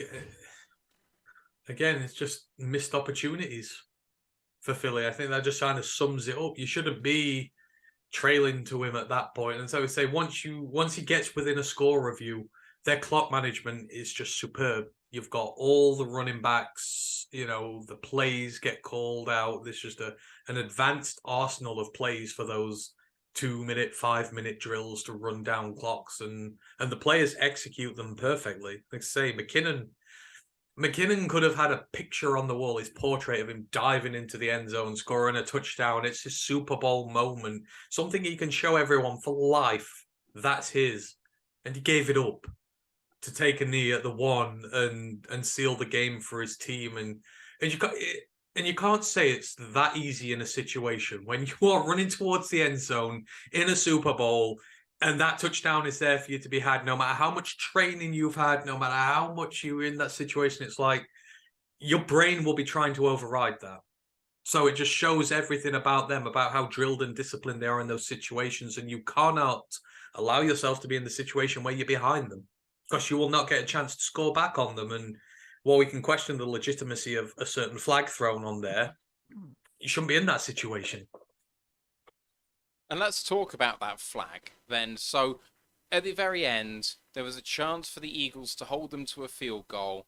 Unfortunately, James Bradbury gets pinged for a hold on Juju. He came out afterwards to his credit and said, I had a hold of him. It was a fair enough call. And that is, talk about character. You got people like Juju Smith-Schuster on the other side of this, showing their lack of. And then Bradbury comes out and says, yeah, fair play, my fault. I mean, I don't even agree with him. If you look at the play, for me, I do not think he impacts on the offensive player's ability to catch the ball, because the ball was uncatchable. Now, I know that holding is not about whether you can catch the ball or not. Pass interference is. But I don't think he interferes with the ability to do anything. I don't think the amount of contact... It's not a non-contact sport. Like, I don't think he impacts the play. So, I think it's an egregious call. What say you? You go, Ash. I keep going first. Context, yeah, I agree. Context matters as well. So in where it's such a tight situation where it's close and that maybe I don't want to say like let them play. If it was a massive hold, like egregious, like literally you could see him holding him back and he was like struggling, like it's like trying to run out of a rugby tackle, then call it. But something it was slighter, you had to do slow motion, zoom in the camera and that to see it. I don't want to say it's a bang bang play, but yeah, just let them play. Let the play out and see what happens. Like, and because that was the big that obviously everyone's talking about that. We talked about the Devonta Smith one earlier, the Dallas Goedert play earlier. Those little tiny moments where the referees have to choose, almost decide 50-50 in some cases, or decide that see a catch when there's an obvious catch. Those ones decide big games, and we saw that this one, and especially when Goodell's come out and said, "Oh yeah, officiating's better than it's ever been." Hell, did I know it's not? They need to really sit down and have a look at themselves because they're getting mentioned in the same breath as ACC and Pac-12 referees, and that's really bad. So I think there's a very sort of poignant example we can use to highlight this situation here, and it relates back to soccer here with us. How many times have you heard the phrase, when asking for a penalty, oh, if that was on the halfway line, that'd be given. The same tackle that is an offence on the halfway line is not an offence in the penalty area. Why? Because the repercussions of it being given in the penalty area are a lot more than what it is when it's given on the halfway line. How many times have we as football fans said that is a foul, but they've come out with, it's not? This is exactly the same for me in the Super Bowl. If that is a hold in the end zone and that is a flag, why the hell is it not getting given on the rest of the field when it's been going on all game? And there's lots of little grabs, little things here and there, which can constitute pass interference, and it doesn't get given. So why, on the most important play of the most important game of the season, do you then throw that flag when you have not been given it for the rest of the game? We've had to struggle with that answer over here in the UK with our sports as well. And I think it's about time, if you call something on the 10-yard line, you call it in the end zone, or you don't. And that's it. Yeah, it's all about consistency. And, you look at that play and then you have a look at the NFC Championship game from a couple of years ago with the non-call of the pass interference, which was the most egregious thing anyone ever seen. And they specifically made a rule change to make pass interference reviewable as a result of that play. And it's like, sorry, but this is the same but in reverse. At the end of the day, he's got his hand on him. He does have a hold of the jersey, but he doesn't impede his progress. Like, he's running with him. It doesn't make any sense at all to me. But anyway, we can talk about the rest forever. And if you want to hear a bit more about the rest, you can tune into episode 1 of Ryan's Rants, which is a 5-minute segment that Ryan's done on our YouTube page. A little bit of him ragging on the referees. Yeah, so getting away from that, any other thoughts, guys, about the Super Bowl? Halftime show. Oh, go on, Ant. Yeah, halftime show. No, go for it, Ash. I was going to say, as someone who probably, I don't want to make presumptions about you guys, but I'm probably the person who listened to Rihanna the most out of us three. That's fair. That's fair in my case. I loved it, and the only thing that could have improved it for me, and you've probably seen it on Twitter, and if you haven't seen the clip that people are referring to, please, when we finish, go on YouTube and look it up because it's great. I wanted to see Tom Holland when she performed Umbrella. That's the special guest I was hoping for, because she did say beforehand, "Oh yeah, I've got a special guest." Turned out to obviously be her. She's pregnant again, which led to the jokes about, "Oh yeah, Rihanna's unborn child has gone to the Super Bowl before the Lions." But I was hoping when she did Umbrella to see Tom Holland come out in his little corset with his umbrella and do the dance for us, because that clip on Lip Sync Challenge where he's against his then friend, now girlfriend Zendaya, is just comedy gold, and it would just sent it to 10. But that was definitely better. It was up there with last year's and definitely better than the weekend one, which just confused the hell out of me. I loved the weekend. It'd have been better if S Club 7 did it. Whee. I thought the Rounded it off in a bow. I thought the halftime show was absolutely fantastic. Like, It was. I know that she was probably lip syncing the whole of it. I don't care. It's all about giving your performance. Like that is what live music is all about, is showing us something you don't get on record. And sometimes that's singing live, and sometimes that's putting in a performance like that. I mean, how many people can say they've been 100 foot in the air in a Super Bowl stadium? Like, absolutely incredible. I know she was tethered to the stage for safety, but by God, what a spectacle. Did you see the support dancer who nearly fell off one of them? Yeah. It was like nearly went. Could you imagine just there singing? You see, bing, right behind her, be like, can't cover that up. But Bret Hart I will say vibes. it was.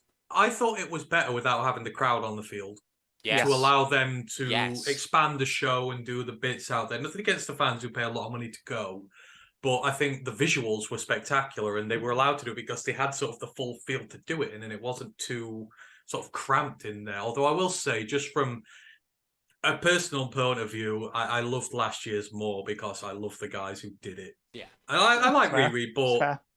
I like Eminem and Stoop and stuff like that, and that will always be one of my favourites, Completely just for fair. that reason alone. I mean, I think we should make it mandatory that when the Lions get to a Super Bowl, and I say when, because we will, but Eminem should get to do the halftime show when we get there, just him. Or him, I think or that should be a mandatory thing. him or Metallica, because obviously the whole connections Oh, between the can two. you imagine a mashup between the two of them? Oh yeah, now we're talking. Metallica Yeah. and Eminem. Oh, that'd be cool. That would. I want to imagine that now. That'd be pretty sick. I would love that. And it appeals to all ages as well, and all music genres. I would love to see Eminem sing The Unforgiven. I know that doesn't sound like that would yes. work, but I think it would work really well. I think he could. I think he could do like regular music as well as just rap. I think he's got the voice to do it.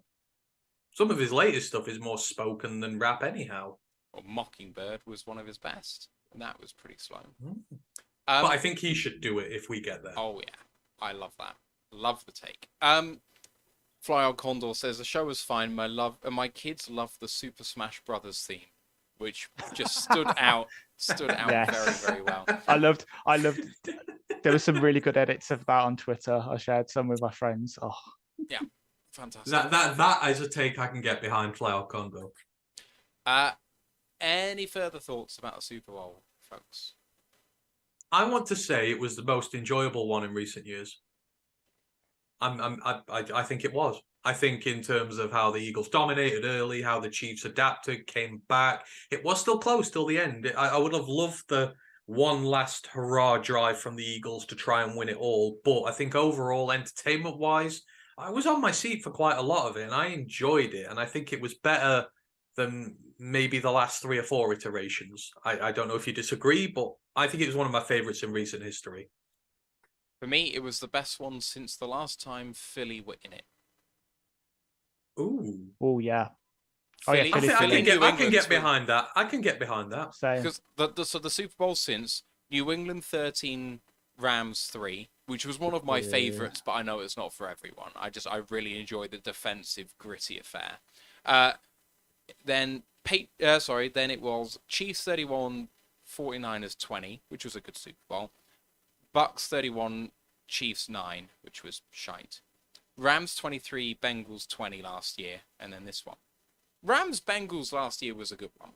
yeah. I thought it was. Oh yeah, I thought it was enjoyable, but I think this felt like two teams at the top of their powers. I think the Bengals last year, they still had the problems with the offensive line and not being able to protect Burrow, and you didn't feel like they were at 100%. Whereas with these two teams, I kind of felt like they were the closest to a complete roster you can really get on both sides. I think now Philly have a few decisions to make, but these were two superpowers who went at it and very narrow victory.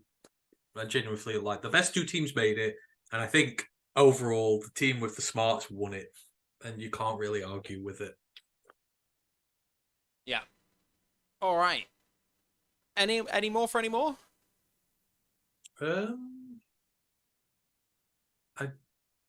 I don't think so. No, All right. I'm just gutted that Reed didn't get a chip, but he'll be back. He will be back. He'll The be Eagles back. will be back, although they've got to pay Hurts now potentially. Yeah. So we shall see So what this, that does to them.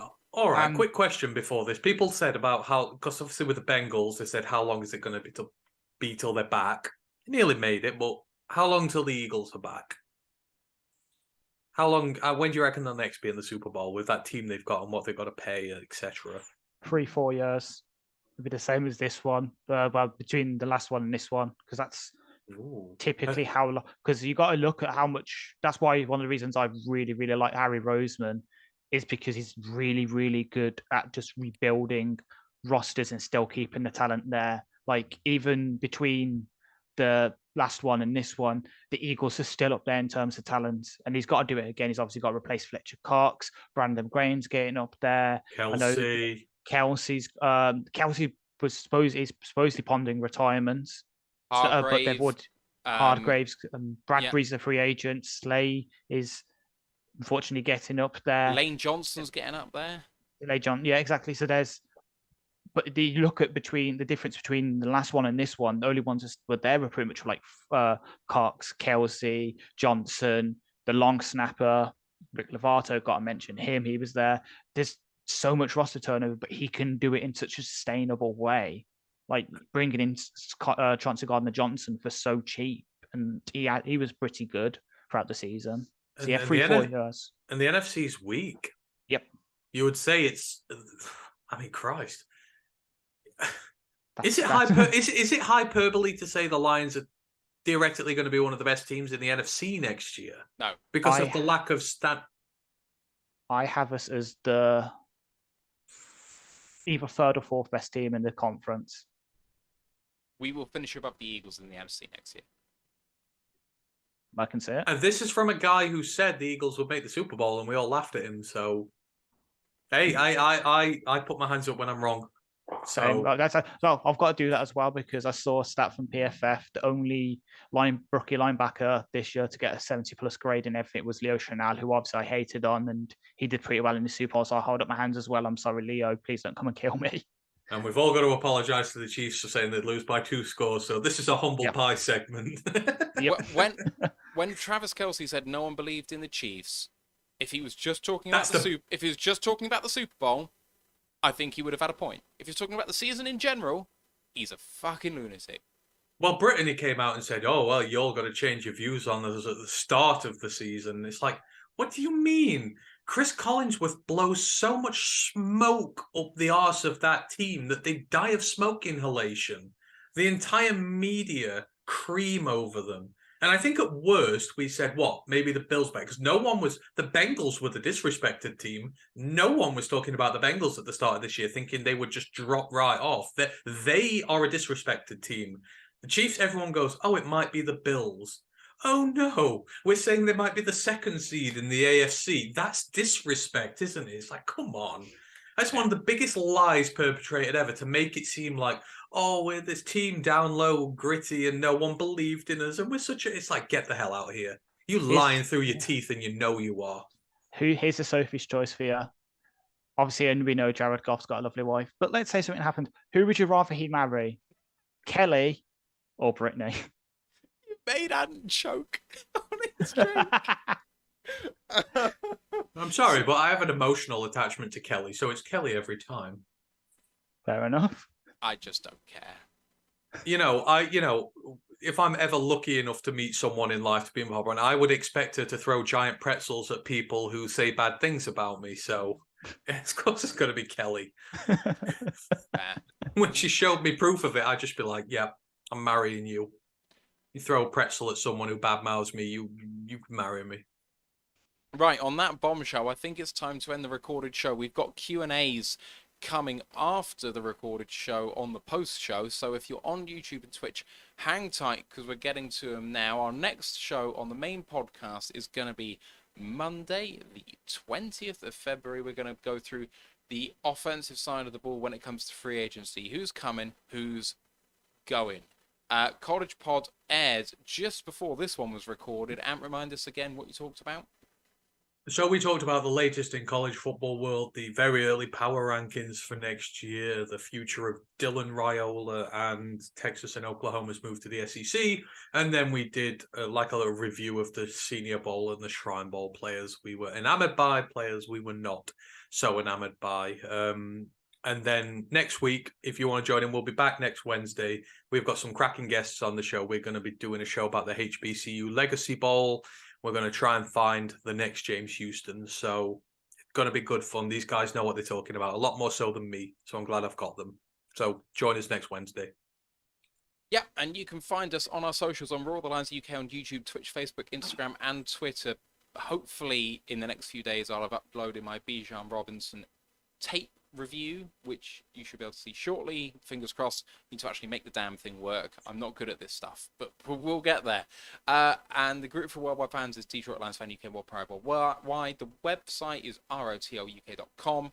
Please don't forget to subscribe and rate us 5 stars. We have got that giveaway coming after we get to 900 subs on YouTube, so get on there and get us over the top.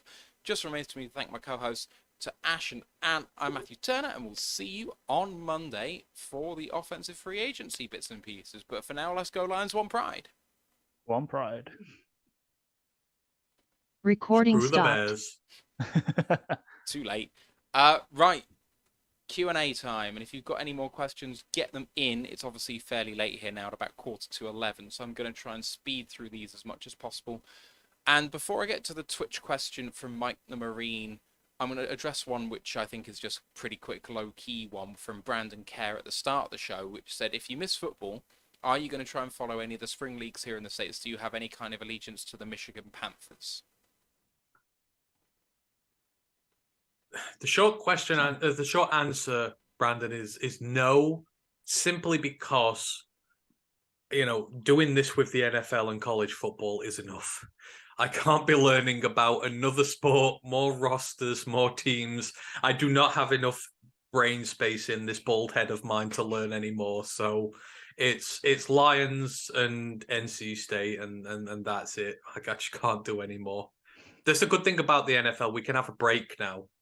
And so I'll be re-energized when we come back to it, whereas soccer's a 12-month-a-year thing and you never have a break. That's what I love about the NFL. Just have a break and maybe see how bad the Tigers are this year, because they're going to be terrible.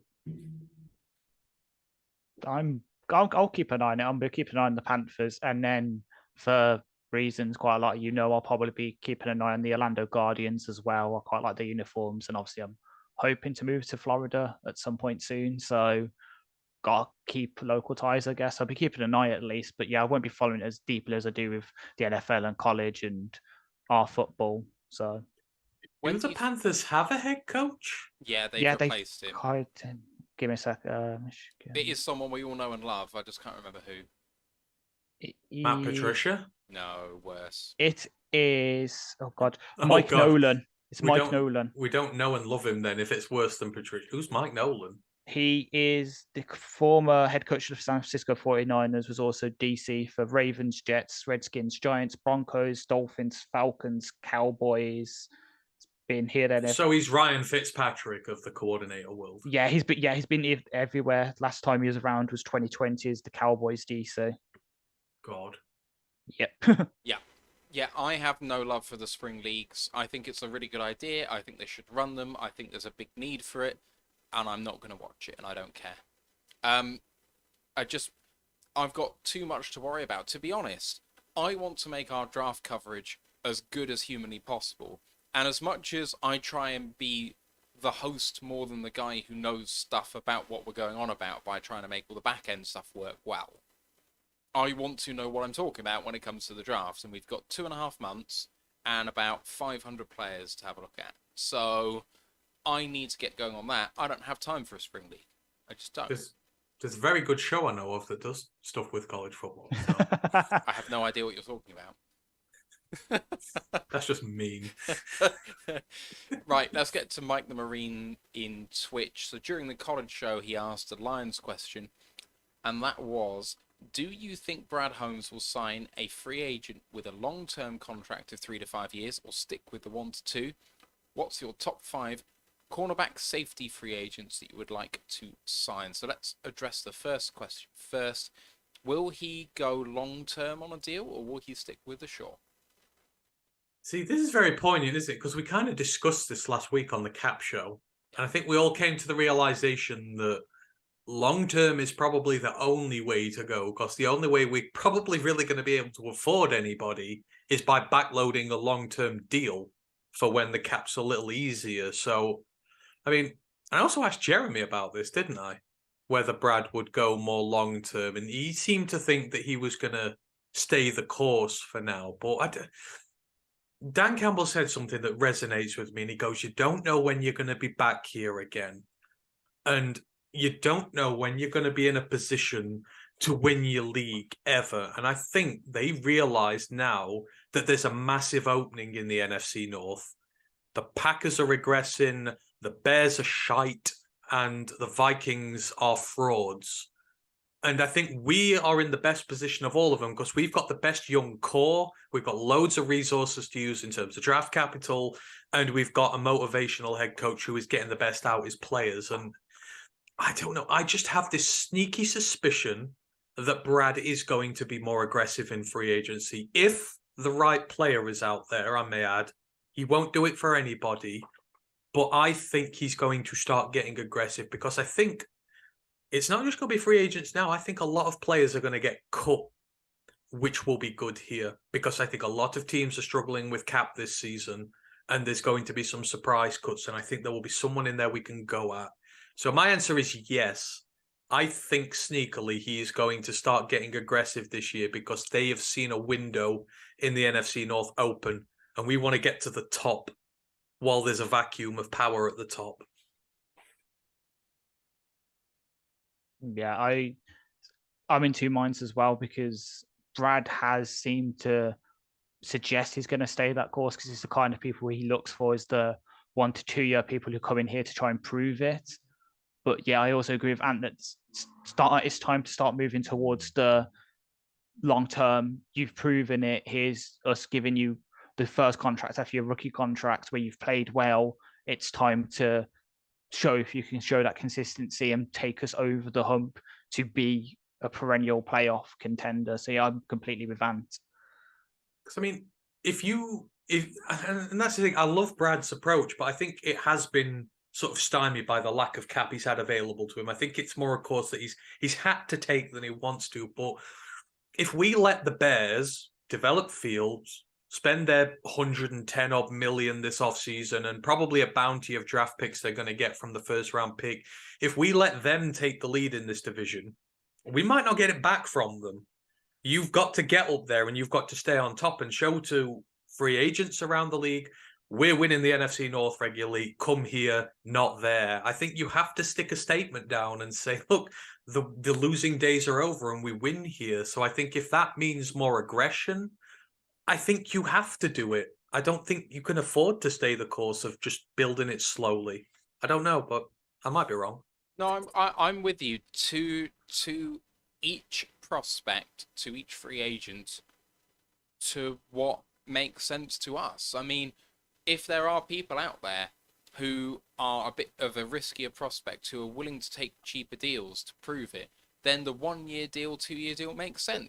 And if there's a free agent vet out there who's a proven commodity, who's done it and is still hungry, and there's time on the clock, why not invest? Why not say I'm putting my flag down and trying to win it all here? And it's why I think that James Bradbury is in consideration, and it's why I think that Mike Hughes is in consideration. Because Mike Hughes quietly had a good year last year, but didn't have quite good enough a year to say that he's worth anything more than what we signed him for last year. He was on 2.25 million last year, and he became a starting cornerback at the back end of last year when we played really good football on the defensive side of things. So he's got to be in contention to come back on another prove-it deal. But you have a look at what Bradbury did last year, and I know the season ended with him holding someone, so what? He was exceptional last year at $7.25 million. He's still going to be 30 next year. So if you want to give him a reasonable 2-year deal or even a 3-year deal, I'm not against it. Now that kind of feels a bit like the Slay contract we didn't want to hand out in the first place, but give the guarantees that last 2 years, makes the third year cuttable, reduces the cap hit in year 1. It feels like something that we very much will consider if we think we can win it all next year. And the beauty of what Brad's done is he's restructured so little money and pushed into the future that even if you did, say, backload a deal a little bit, you will be able to absorb it into future cap, and it will probably not interfere too much with your long-term plan. You know, we have a lot of cap from next season onwards. It's well in the 100 millions, and I know there's a lot to go yet, and there's a lot to do, but overall, it's a lot more than we've had before. So if you want to take a little risk this year, it's not going to affect you going forward because of how thorough he's been with the cap. So he's put himself in a position where he can afford to take some risks now. And even if it doesn't come off, it's still not going to stymie us to anywhere near the degree Bob Quinn's deals did. They killed us, and they have had us killed even since he left. Brad's done it a lot more sensibly, so we can afford to do it. We can. Right, let's move on to that second question. Top 5 free agent safeties or cornerbacks? Anyone want to throw a name out there? Well, you took 2 of mine, so I have to keep scrolling for a bit. You have both Mike Hughes and James Bradbury. Yep, I'm literally on Spot Track on my phone right now, just scrolling through and seeing who jumps out. And the first ones that jumped out at me were James Bradbury and then Mike Hughes, because obviously, for spoiler alert for people who haven't read the article back today, Mike Hughes was our best run defender by PFF somehow, which blew my mind a bit.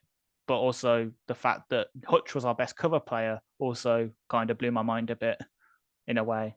Let's have a look. See, I feel like, because I've said it for the last 3 years now, ever since we started the show, I feel like I have to chuck Xavier Rhodes' name in just now for shits and giggles, because he gets 1 deal. He gets 1 year deals every year, and he's actually been really good. But I don't know what he's done this year. But I just feel he's also not a scheme fit. I'm sorry. someone who is, and people might remember him because he was linked with us when he came out. Greedy Williams from Cleveland. Kind of player, physical corner, has the measurables, just had a bit of injury luck in Cleveland, but is a really good man corner and could take that sort of 1-2 year prove it deal and could be a really big upgrade to, as much as we love Jeff, he could be a cornerback 1 in this league with the sort of frame and speed he has. So who says no to a run at CGJ? I wouldn't say no, but give me a sec. He's on here. I think he's going to be up there. He's out of contract. He's out of contract. Yeah, but in terms of his market value, I think he's going to be up there in terms of it. No, but you said if we're going to make a push, because I mean, bloody hell, the Cincy one's on there. Is it Bates still on there? Jesse if Bates you wanted to make a push, your CJGs, your Jesse Bates, are you gonna? Because if you invest that heavily and then you get a stud in the draft as well as what you've already got, then it's like, well, you imagine pairing CGJ with Devon. And then you've got average salary per spot rack is $13.3 million, 5 years, $66.6 million. It's too rich. Even if you push it, so you have Gardner Johnson, you have Devon Witherspoon, Jeff Okudah, Jerry Jacobs. It's too rich. That's all of a sudden. Just saying. Invest at corner, don't invest at safety. Well, Spot Track's not the be-all and end-all. They don't always end up that way because some of our guys, Evan Brown's not going to get $10 million a year. He's like $10.9 million on that. If you can get Deshaun Elliott back, our safety room low-key is absolutely fine. The problem's in the corners. Invest in the corners. We don't need to pay someone when we've paid Tracy Walker. So I know CJJ is not just a safety. He was the prototypical kind of, and I hate to say it because it's a name that brings up bad memories to us, but he is the Will Harris. He was Aaron Glenn's Will Harris in New Orleans, and he would fit right into that role here. It's like when we're looking at Brian Branch, Chris Smith III from Georgia, Jamie Robinson from FSU, he'll play that sort of slot safety hybrid where he can be the third safety in a package against a run, but when it comes to going up against 11 personnel, he can be a good slot corner who can cover that slot receiver. So to call him just a safety is a bit disingenuous. So I would be willing to pay a bit above what we'd class him as a safety because he has that corner role as well, and because he's such a good scheme for us because he's worked with Glenn before and he's probably up there in terms of those players in the whole NFL. So he'd definitely be on my list. I mean, the only other one I consider, are we far enough into the future where we can consider Patriots now? Because Jonathan Jones is out of contract. And I think I would take him in a heartbeat if I was going to be a veteran in this room. If I was going to have a veteran in this room. Because, I mean, who was the one they let go last year? J.C. Jackson. They let J.C. Jackson go to the Chargers. The Patriots, especially when it comes to the corners, they will let talented guys go. We're not taking an aging guy who's done there. I think that we need a vet in the corner room. We just do. And he again has versatility, doesn't he? He plays a bit of outside. He plays in the slot. So you can move him around and do a bit of what you want with him. But I think I have less worry about him than I would have like when we were buying Flowers and on stupid in deals. I would consider Jonathan Jones. Yeah. He's 12.4 AAV, according to Spot Track, 2 years, 24.9 mil.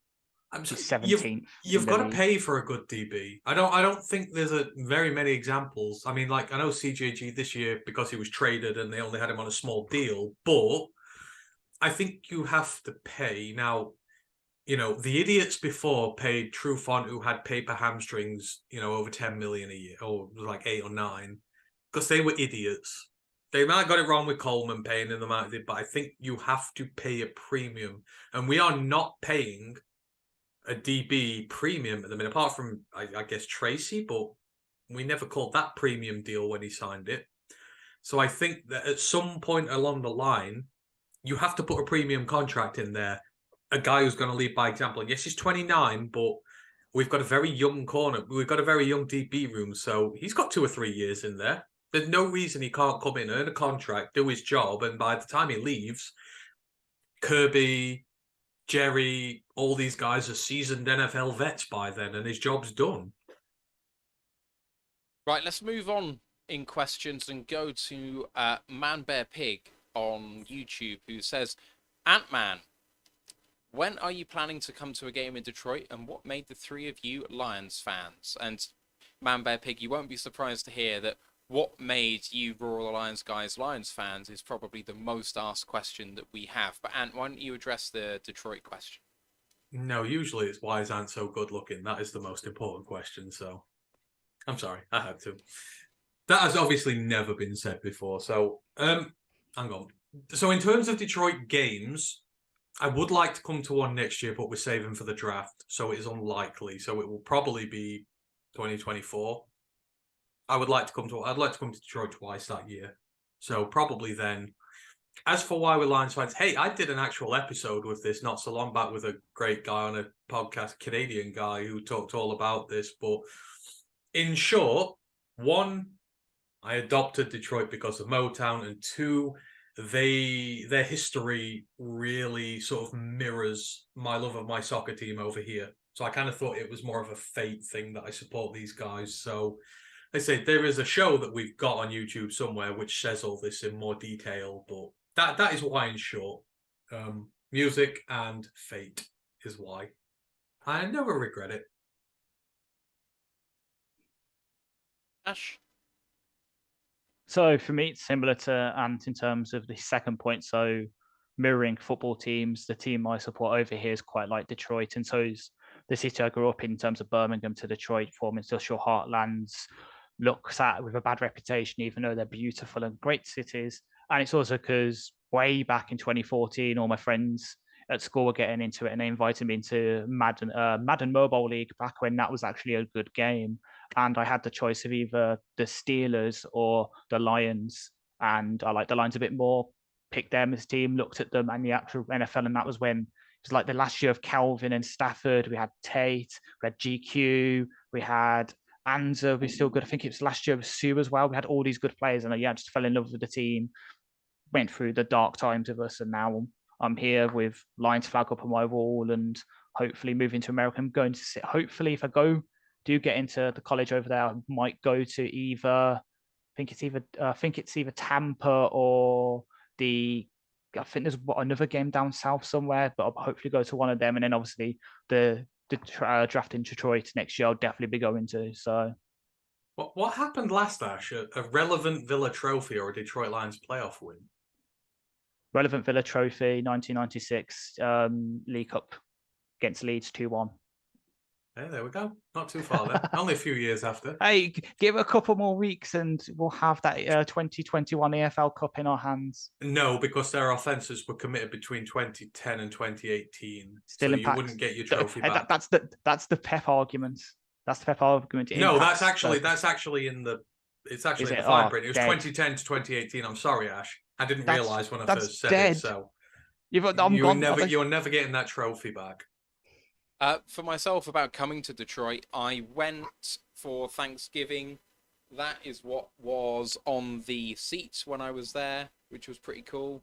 Just letting to fly around a little souvenir. Yeah, he And- was sporting Ohio State colours. What do you mean? I don't get it. Joking. When we were talking about when you went to the Michigan Ohio State game. I was very much in my Lions gear, actually, because I didn't have anything Michigan related.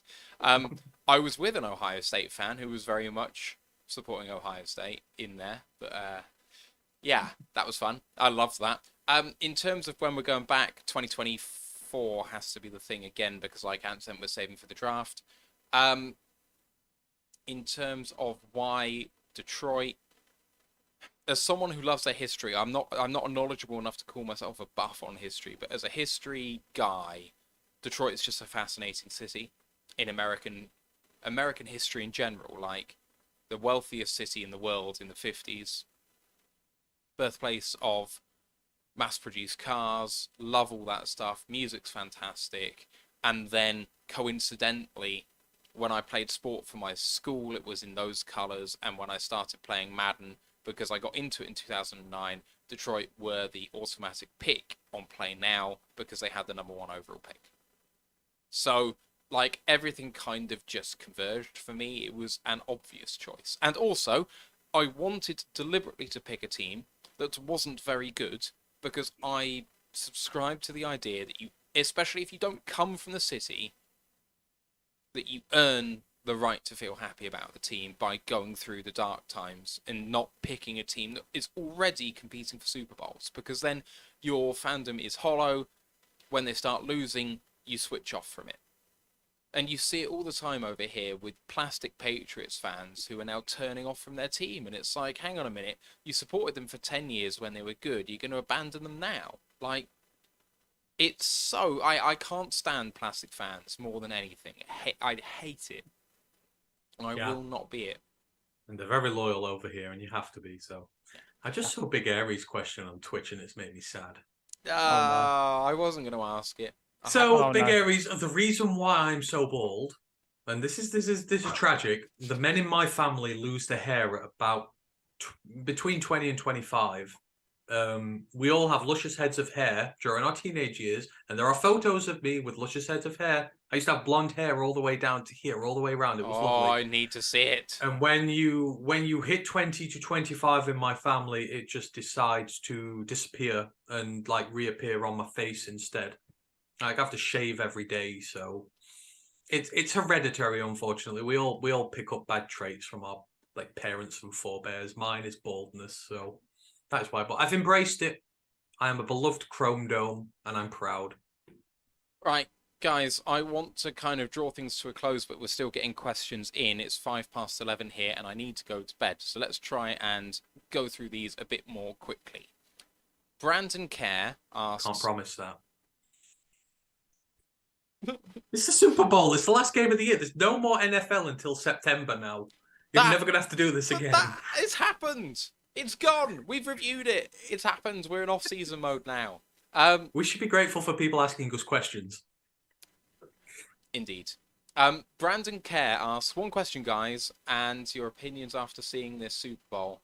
Do you think the Lions can actually hang with and beat these teams? Before, I never thought they could, even with Stafford. I saw us hang with one of them this season. I think the only thing the Lions lack at the minute is experience. And I think in some key areas, leadership. I think the defense is young and it's lacking clear, charismatic leaders and vets to take it forward. You add, I say, even 2 really good vets who bring leadership quality to that defense. I immediately think it's top 16. and I think that the offense is top 10. So I think you can hang with just about everybody. I don't think we're as far away as people make us out to be. The development of the players is phenomenal, and it's just going to keep getting better. And we're young. We got very few old players. We're just going to keep getting better and better. So I think we can hang with them. And I think as soon as next year, we'll see. Our road schedule is brutal. So we will see very quickly if we can. But I genuinely do. Agreed. And proof of that is look at the Giants when they won their Super Bowls. All you have to do is make it to the dance, and it's whoever can last on the dance for the longest. And I think I have faith we can, because there's been times this season where we have had to grind out results, and we've done it. So with a bit more influx of talent, another year under Ben Johnson's belt as an offensive coordinator, a bit more talent in the back end, a veteran leader up front to help Aiden and to maybe take a bit more pressure off Alex Anzalone having to lead that front seven. And we can do it because the division's weak, the conference is pretty weak. So all it takes is a couple of things to go our way, and we're at the dance next year in Nevada. I'm not saying book your tickets, but if we get close to it, I wouldn't be shocked if 12 months' time we're sitting here having watched the Lions play in a Super Bowl. Me, if Holmes drafts well with the capital we have, if he makes a free agent signing or two that fits in the scheme and plays well day one, there is no reason why the Lions should not get to the NFC Championship game next year. You headbutted the microphone. Look, Ash is absolutely right. It's not just about the Lions being good. We should sweep the division. We should be 6-0 in the division. And then what? We're looking at 13 wins? We should absolutely be in contention for the number 1 seed. Why not? Okay. Eagles are going to regress because of how much they're losing. San Francisco still have a question at quarterback in terms of who's going to play there, and the quarterback isn't a big deal in San Francisco, but it's still something to deal with. Who else? Who else? The only reason I'm surprised is because when we had this conversation not so long ago, we were talking about, what does Dan Campbell have to do next year to keep earning the trust going forward? And you said 9-7 was acceptable. It is. Next year. But you want to sweep the division as well. The question is, can we do it? And the answer is yes, we can. But if the question is how low can it go, the Lions in the last 2 of 3 years have got 3 wins. So saying that you think you are absolutely confident that we're going to get more than 3 wins next year is delusional as well. Like, the range of outcomes for the Lions is incredibly wide. Like, 3 to 15 wins is possible next year. Like, it's so wide, and it's dependent on so many different factors. The talent is there, and the coaching is there, and it's all coming back. And there's not many players leaving who are worth a lot to us, or are worth a lot coming back. You need to draft and do free agency well, and they need to hit the ground running because we know how this momentum thing works. But it's possible. It's in the range of outcomes. That's how probability works. I think the floor is 6 or 7, personally. I think that's where the floor is. I don't think the floor is as low as 3. I think it's reasonable to say that. I'm just saying recent history would suggest that we can have a reasonable team and not do that well. Like, what happens if you're like Minnesota in reverse, where you have a mediocre team and lose every single 1-score game? Because it could happen. That's true. Right, moving on. We had Big Aries asks, what are the chances the Bears get a trade for the number 1 overall pick? 100%. But it's not going to be anywhere near as good as they hypothesize it's going to be. They ain't getting 3 firsts for it. They might get a first and a third, but they ain't getting what they think. They'll get Colts plus Colts 2024 first and a 3rd round pick. Yeah. They're going to rip polls for it, thinking that you should get 10 first-round picks as a minimum. I've seen the new one of them is they think they're going to trade back to 2 with the Texans, then they're going to trade back again They It's think not they're Pro going to do Football multiple Reference. trades. It's not Pro Football Network. You I was can't trying just to do that all the time. Focus. No, you're not going to just trade back multiple times. Teams are going to, and I genuinely think they're going to ask too high a price, and teams are going to tell them to go screw themselves. Which is what I told that Bears fan. And they're going to have to lower their price to the point where they might get less than they wanted because teams are just like, fuck you. There's no Andrew Luck in this draft. I love Bryce Young, but he ain't Andrew Luck. And teams are not going to mortgage themselves for that. Yep, that's what I told that Bears fan on Instagram. There was a mock draft on Instagram. Can't remember which account did it, but done the Bears like, I can't believe you don't have the Bears trading the #1 overall pick. It's that he's going to get Pulse is going to get a generational haul and he's going to overhaul the whole team. It's like, hang on, mate. It takes two to tango and all this. It's like, no, we need to trade it. There's no way we're not going to get traded. There's no way we're not going to get this. I'm like, you're setting yourself up for failure. Fair enough. Like, if you want to do that, fine. But like, it's like, because many people forget it keeps coming back. It takes two to tango. I remember way back when we were at number 3 and we took Jeff, there was a lot of noise that we were trying to trade down who could not find a partner. Unless Young comes out of the combine and absolutely shows out and makes it that he's the undisputed #1 quarterback. And if you don't get him, you're not gonna do anything.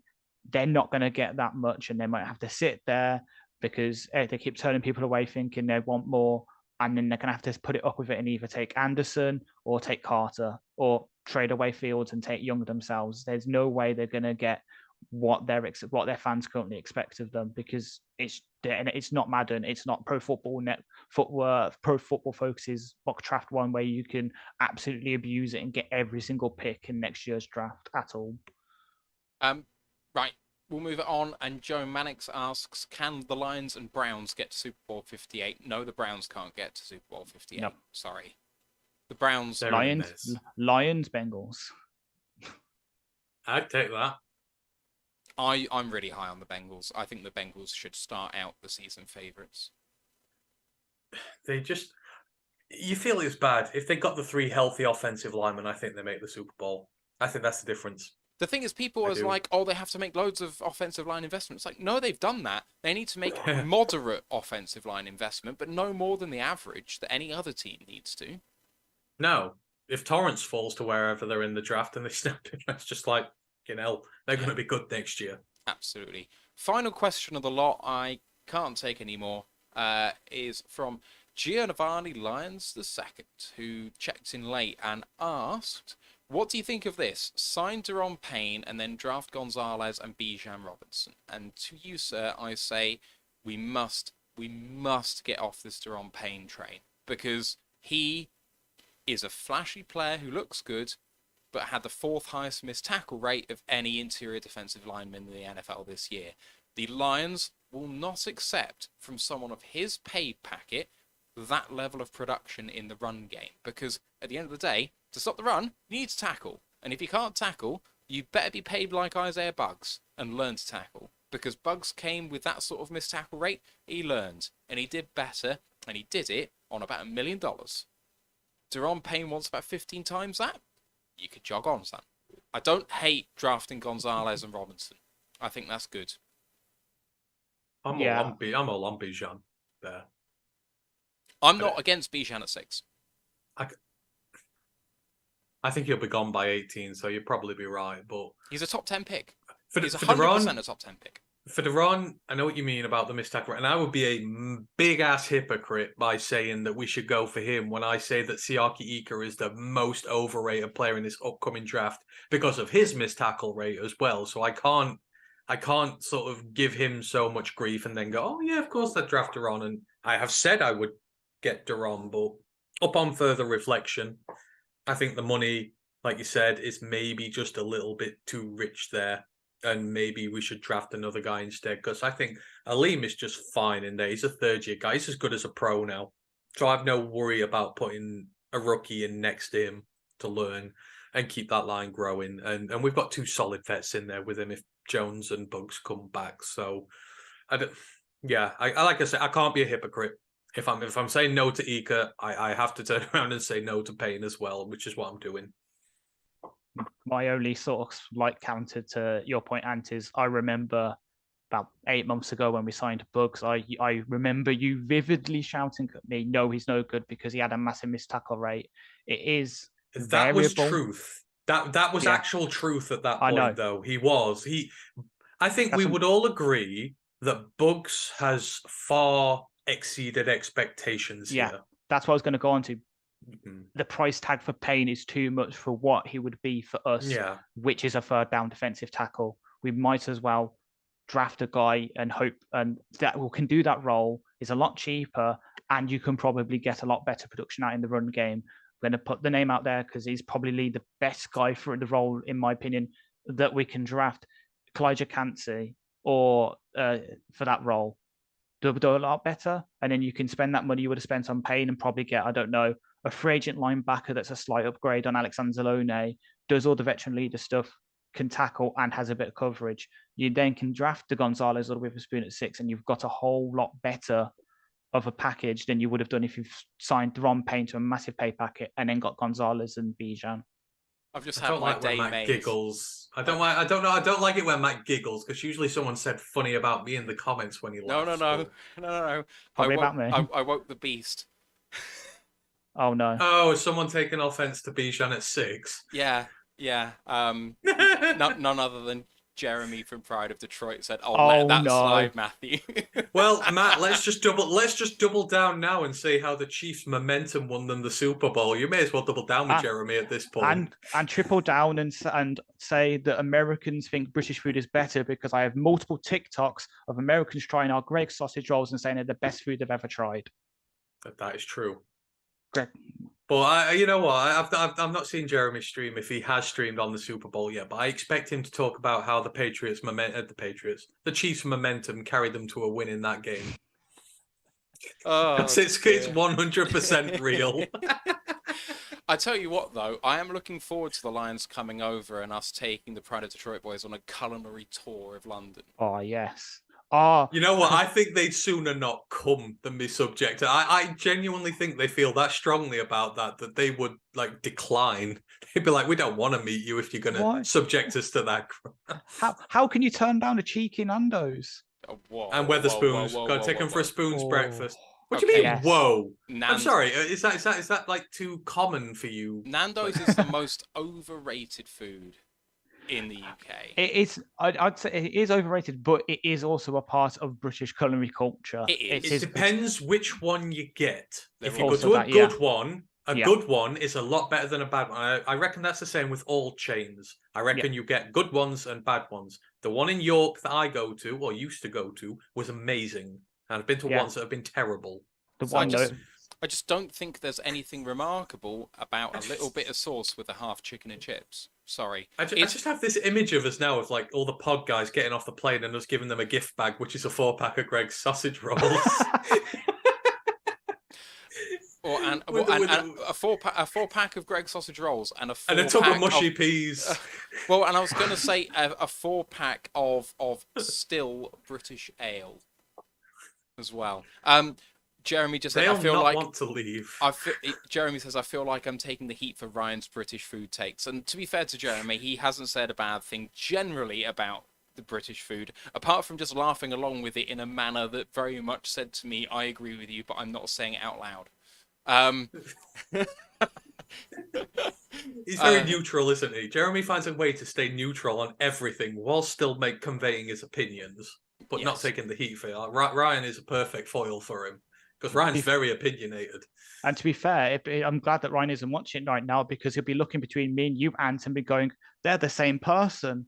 Because if you remember way back at the start of the season with the mailbags, where I kept sending the questions and he kept saying Ant, and I was like, please don't let Ant hear this because he's taking the heat for my bad questions about Malik Willis and that.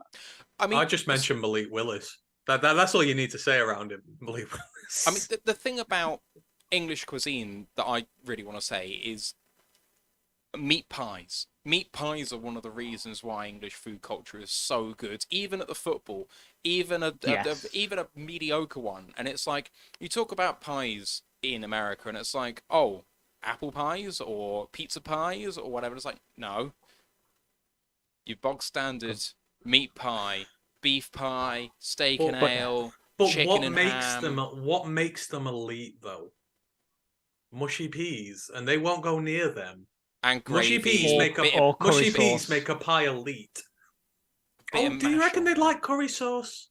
I reckon I we don't- could get them on board with curry sauce. Yeah, let's get to this. I remember when I had someone over from America and I took them to a Indian restaurant. They absolutely loved it, and they said they don't have it over there. So we need to get them like a good curry house. I reckon that's a good halfway house. That is. They could try our pies as long as it's with curry sauce.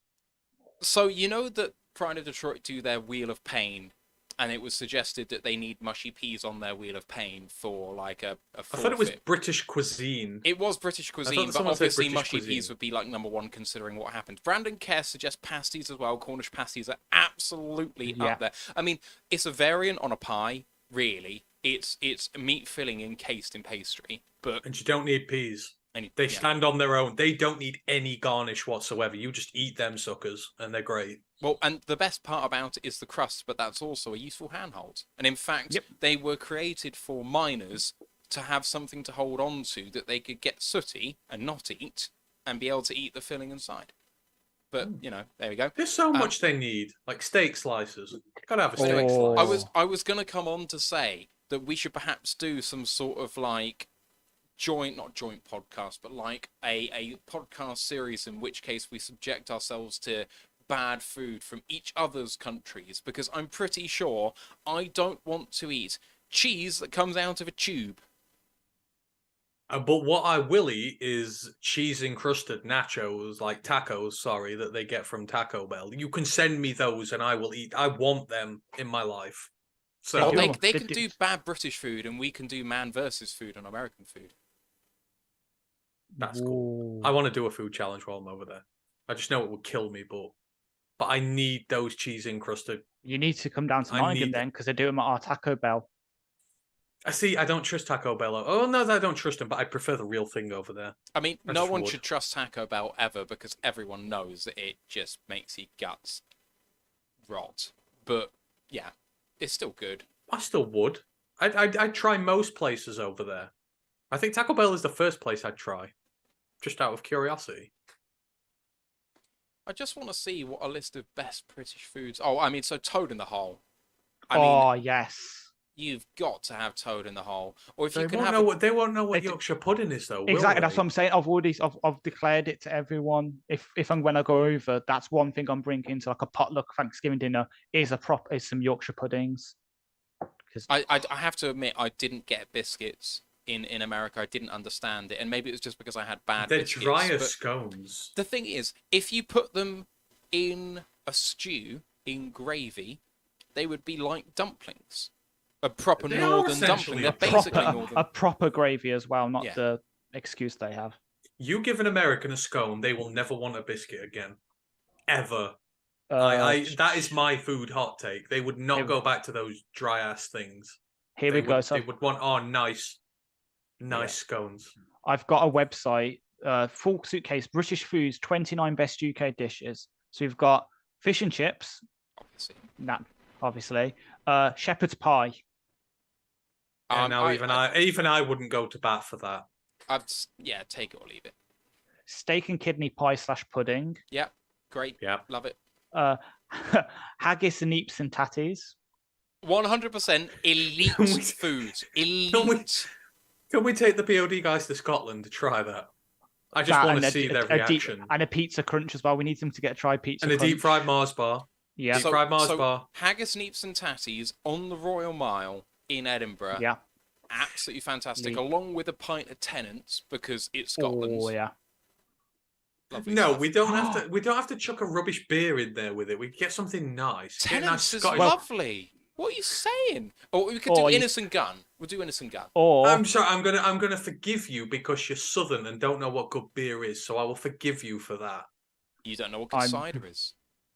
No, I do. Can I Thatcher's be- blood orange. Thatcher's I blood wanna- orange. I want to be the halfway house and say let's introduce them to the one soft drink that outsells Coca-Cola in a country. Especially since it costs them $15 a bottle for a 500ml bottle of Iron Brew over there. I've looked into it. $15. I know. I'm getting I've already, me and my mum have already agreed she's going to be smuggling me food for like packages and that. She's sending me Iron Brew because I need it.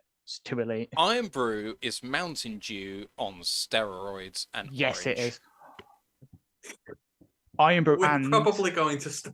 They're probably going to clip this, play it on their show, and form a hate campaign against us. It might happen. might happen. Jeremy did message saying, "Is this how the Revolutionary War 2.0 starts?" Culinary Revolutionary War. What else do we have in here? Jam roly-poly, rice Yeah. pudding, Bangers and mash. I mean, That's bangers elite. and mash is... They've got to have bangers and mash over Nope. there. No. What do you mean no? They don't. Mashed potatoes and sausage together with gravy. It's It's easy. not a thing. It's not a thing over there. Doesn't Dan live over there? Dan does live Task. over there, and I think Why he's why is Dan not spreading this over? Dan, if you're over there, introduce sausage and mash. You're making them miss out. And a Scotch egg. Or maybe they just don't get good potatoes over there, so you can't do good mash. I don't know. Big Aries just said, feels like we should take these guys to a fair experience. All the deep fried goodness they have. I mean, for Pete's sake, the Texas State Fair sells deep fried butter. If you want, I would deep have fried loads goodness, of- you can go to Scotland. Like, I just Exactly. want to say I want to try loads of American foods. Coney dogs, although they do the deep fried and hot dog things. I would eat so much whilst I was there. I would need to like prep a diet 6 months in advance. So just put that weight back on in a week. So I'm nothing against it. I'm not starting the culinary stuff here. Yeah, exactly. Yeah, we're not taking American food. We're just defending our own. We're defending our home here. So Exactly. you know, there's just so much good stuff. I mean, so on here it's got Sunday roast, and while Americans seem to be mystified what by they do for Sunday roast, Thanksgiving. it is what they do for Thanksgiving. You take out some of the traditional Thanksgiving stuff and just put in a couple of other stuff: roasted potatoes, veg, gravy, Although- Yorkshire pudding. It's all quite normal Proper- stuff. Although I'll Proper say blinks and blankets. the one elite thing they do, don't they have mac and cheese with theirs? That's Yes. that's an elite move to put mac and cheese with anything. Yeah. So But they also fair do play have green, to you for that. But they do also have green bean casserole. Well, wrong you with know, green bean you can't be perfect, but putting No. mac and cheese with it makes it elite. Nothing wrong with green bean casserole. I can't get the candied yams. I Yeah. can't. I don't understand it. Or the marshmallowed sweet potato thing they do as well. You're just making me hungry now. I've not actually eaten this evening. I got in from work, had 20 minutes to prep the college show, and I've been podcasting all evening, so I still need to go. We and better eat, let and you you're making go me in a hungry minute. now. Yeah, God. Jeremy just said at least it's not mushy pea casserole. I mean, I don't even think we could stretch to that. What else have we got? I just don't get it. Jeremy, just try it. Just come over here and try proper mushy. Our mushy peas better than whatever you might get over there. It's not just blending peas in a blender. Exactly. There's an exact art done to this. You will never look at them the same again when you've had them here. So give them a try. Spotted dick also as a pudding is absolutely Yeah. exceptional. It Well, really Americans is, will just laugh at that, won't they? but it's This is really yeah, nice. with custard. Yeah. Yeah. I'll also put on there because it wasn't on the website, but it's obviously close to my heart in a way. But the chicken balti / tikka masala. Yeah, proper nice English curry. That's kind of like the imperial acquisition from us there. Oh, Really bread and- ours. Well, bread no, and- it's not. In a Oh. way, it is, but it's not. Tikka masala was invented in I know it was Scotland, and the invented chicken here. balti was invented in Birmingham. The Balti Triangle, my friend. Bread and butter close to pudding my is heart. an elite Yes, it dessert is. Oh, as bread and well. butter. Bread and butter Oh, pudding yeah. is one of the best. Prison Mike says, "Wow, I've never heard Anthony this clear before." And I was about to tell you, by the way, when we got off, but your microphone is working an absolute treat. Well, I'd just like to say, when we started this podcast, it was 5 of us sat in a room talking to one another. We didn't exactly invest in a lot of equipment because we didn't think anyone was going to listen to us. Now it's kind of like, okay, people like to listen to us now. We've got to invest. So it was actually my sister who got me this. She knew that I was looking for some new stuff, and she went out and bought me this for Christmas. And I moved my gear in here, my table, and set it up properly. And I'm trying to be more professional now. It's just the editorial stuff I need to work with, but I'm getting there. So thank you. I'm glad I'm clearer. I'm trying to make it work. Right, I think we need to call it, fellas, because it's 11:30. I'm not going to be in bed And I've until not midnight. eaten yet. So Yeah. Right, folks, thank you so much for chilling with us after the show. Hope you enjoyed the Q&A and just us chatting. We'll be back on Monday for the offensive free agency show. And Ash, a pleasure as always for them from me. Cheers, guys. See you next week. See you in a bit. Bye. Au revoir.